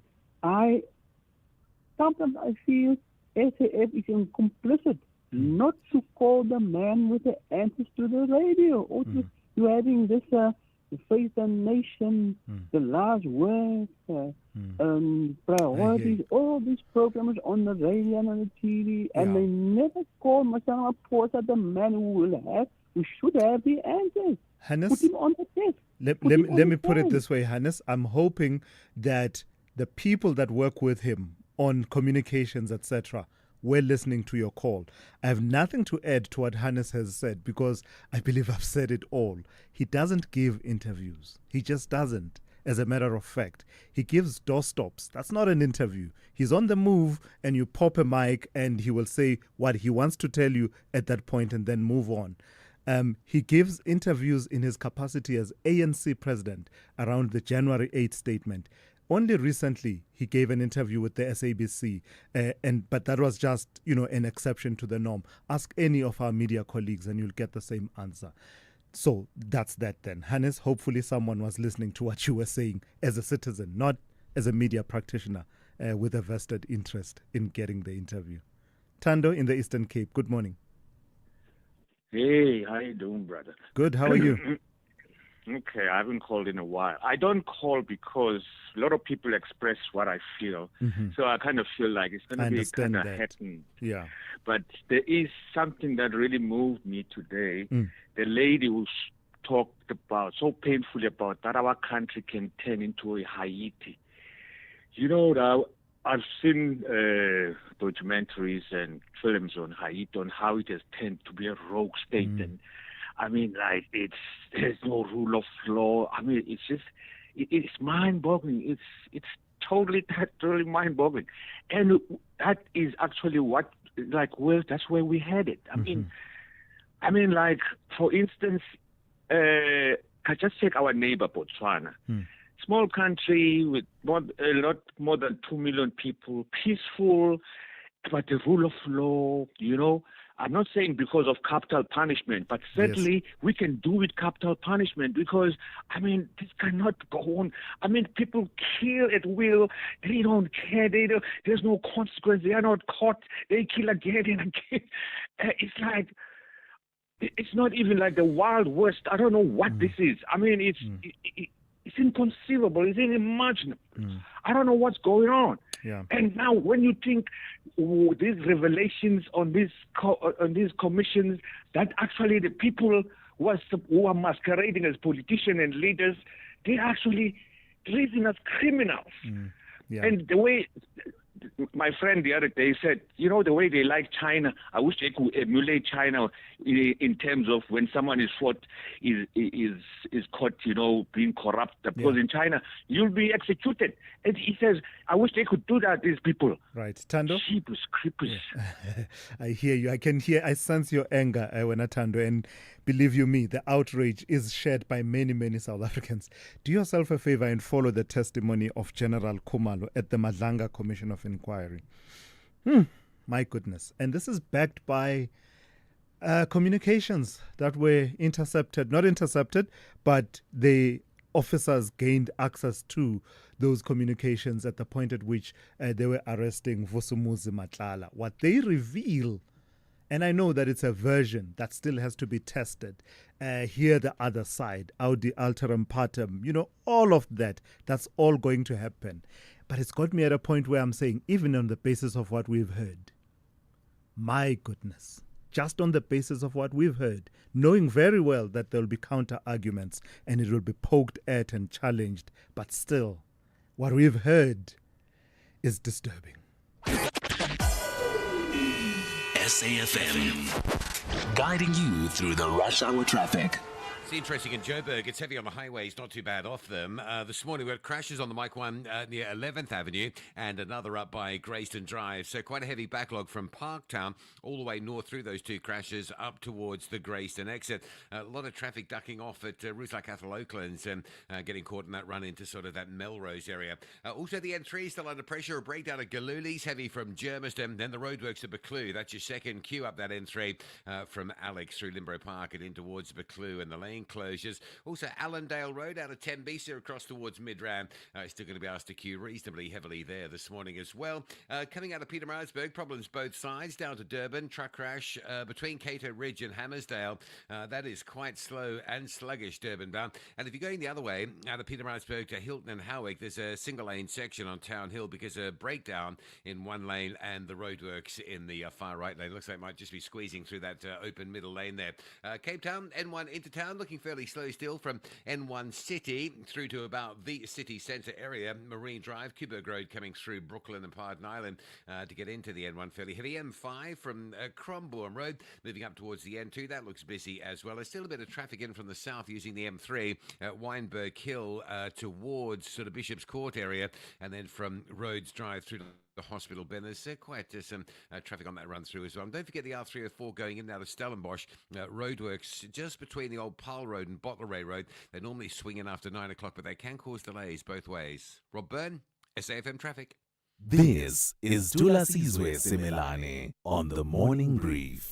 10 minutes to 9. The African Christian Democratic Party, the ACDP, is expressing serious concern over the city of Ekurhuleni's disaster readiness, warning that ongoing infrastructure decay, inadequate planning and a lack of resources are leaving communities dangerously exposed. Speaking in council, ACDP Ekurhuleni councillor Palisa Yates emphasized the urgent need for better preparedness, equipment and response capability to prevent future tragedies. Let me give credit to the initial reporting of The Citizen on that story as I welcome Palisa Yates, ACDP Ekurhuleni councillor. Good morning to you and thank you for your time. So there was a sense in which our worst fears were realized in that Boksburg gas tanker explosion in December 2022. Using that as a frame of reference, you are raising a particular concern about service delivery in Ekurhuleni, the area of disaster preparedness. What concerns you? Good morning, Mr. Simelane and the listeners. Yes, unfortunately, I think I might get into trouble if I talk too much about that. They're going to tell me it's in the courts. But yes, that was a terrible, terrible disaster that killed around 40 people in terrible ways and did a lot of damage. With disaster management, you always have to do your best to be prepared. And we're not 100% blaming the disaster management department as ACDP. The city also has responsibilities. So does the province and so does national.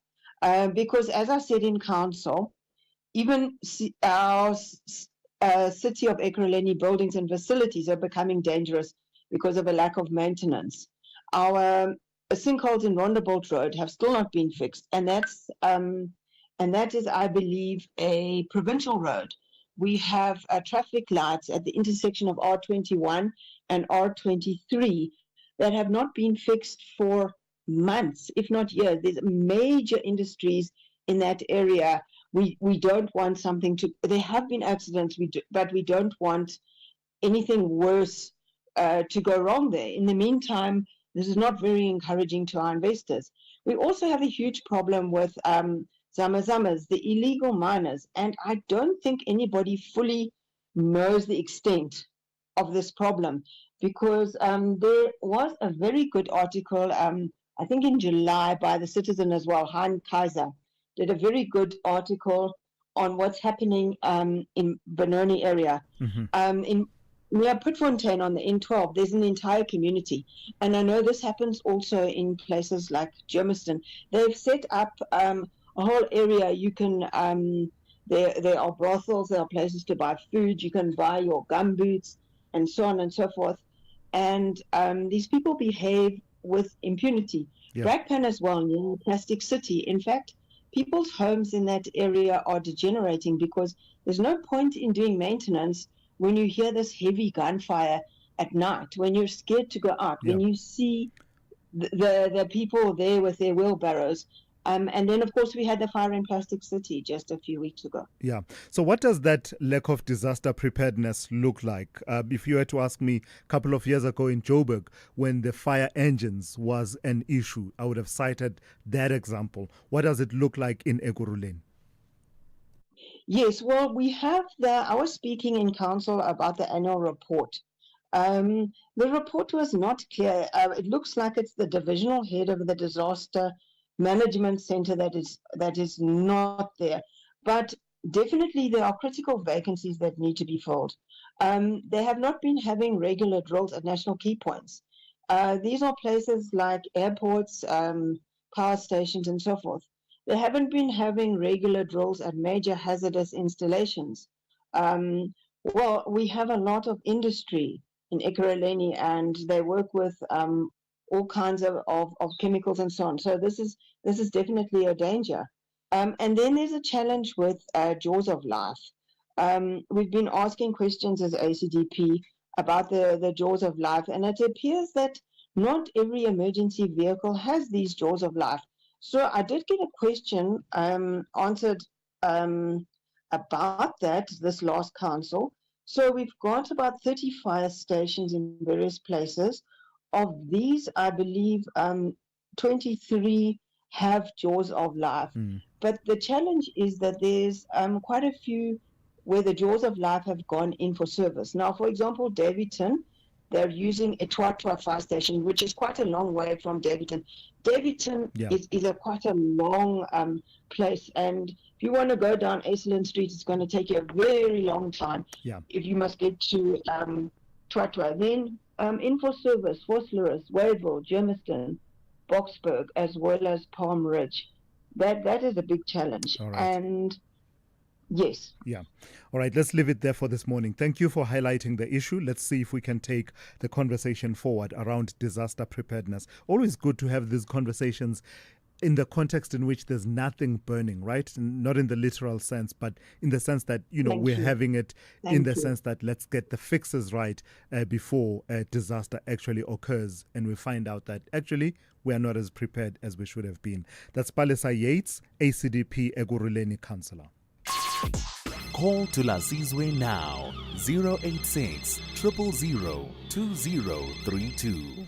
All right, let me just take a couple of these WhatsApp voice notes. In fact, let me take two that have to do with the looting that we've been reporting about, as well as someone calling for voting for change. Good morning, SAFM listeners. This is Chris in Cape Town. Just be reminded with the elections coming up, if you want things to remain the same and you find yourself complaining about things that are not happening, then keep your vote the same. If you want things to change your vote and take back the power to get rid of the government that is stealing your money. Good morning, Thulas. In light of the discovery made about the large-scale looting in the health sector, then I think it rubbishes claims made by provincial health authorities about the impact of immigrants on the health system. I mean, granted, it's an issue, but I think the bigger issue is the wide-scale looting. Isaac in Pietermaritzburg. Thulasizwe and SAFM listeners. Thulasizwe, I see it totally unfair. Why can't those children, those sons, the son of Ramaphosa come to the radio and answer for himself to us South Africans, because they are looting us.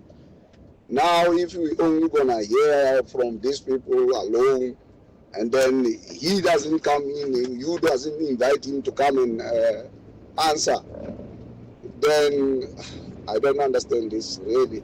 Yeah, no, thank you for that. I just need to mention that in terms of the relationship of this Hangwani Maumela to President Ramaphosa, the official line is that he is a nephew of Mr. Ramaphosa's ex-wife or something like that. So, there's quite that distance, just to put it in context. Make of it what you want. But it's always important to be factual about it, that in terms of the reporting and the official account, it's that this man is related to Mr. Ramaphosa's ex-wife, and I'll leave that there. But the point you are making about the looting, well taken. He's calling it prosperous, economically prosperous, when undocumented and illegal foreigners are working and South Africans are not even working in the formal economy. Prosperous for who? You should tell prosperous for who? Good morning to us. These professionals and professors. Seriously, how can I be an immigrant when I go to Gauteng as a guy from Mpumalanga? I'm still in my country. I think these professors that you guys put at interview as professionals, they just defending illegal immigration, and to the point that it benefits them for low labor. Yeah. All right, thank you for those. Let me just end it with this. I think I want to end it on this note, right? Someone here is calling for Africa must unite. To solve the problem is all Southern Africa leaders to unite and fight together to the hospitals, as in Corona. Why they don't want to unite to fight together in hospital, but they want to unite when they fight the wars? Why? This is my question. All right, thank you for that, and thank you for your engagement and listening in over the last 3 hours. Don't go anywhere. More quality news, current affairs, and talk programming still to come across the day here on SAFM. Starting immediately after this with The Talking Point with Kethi Mutlahlana here on SAFM, after the news with N. Musa. I'm Thulasizwe Simelane. You've been briefed.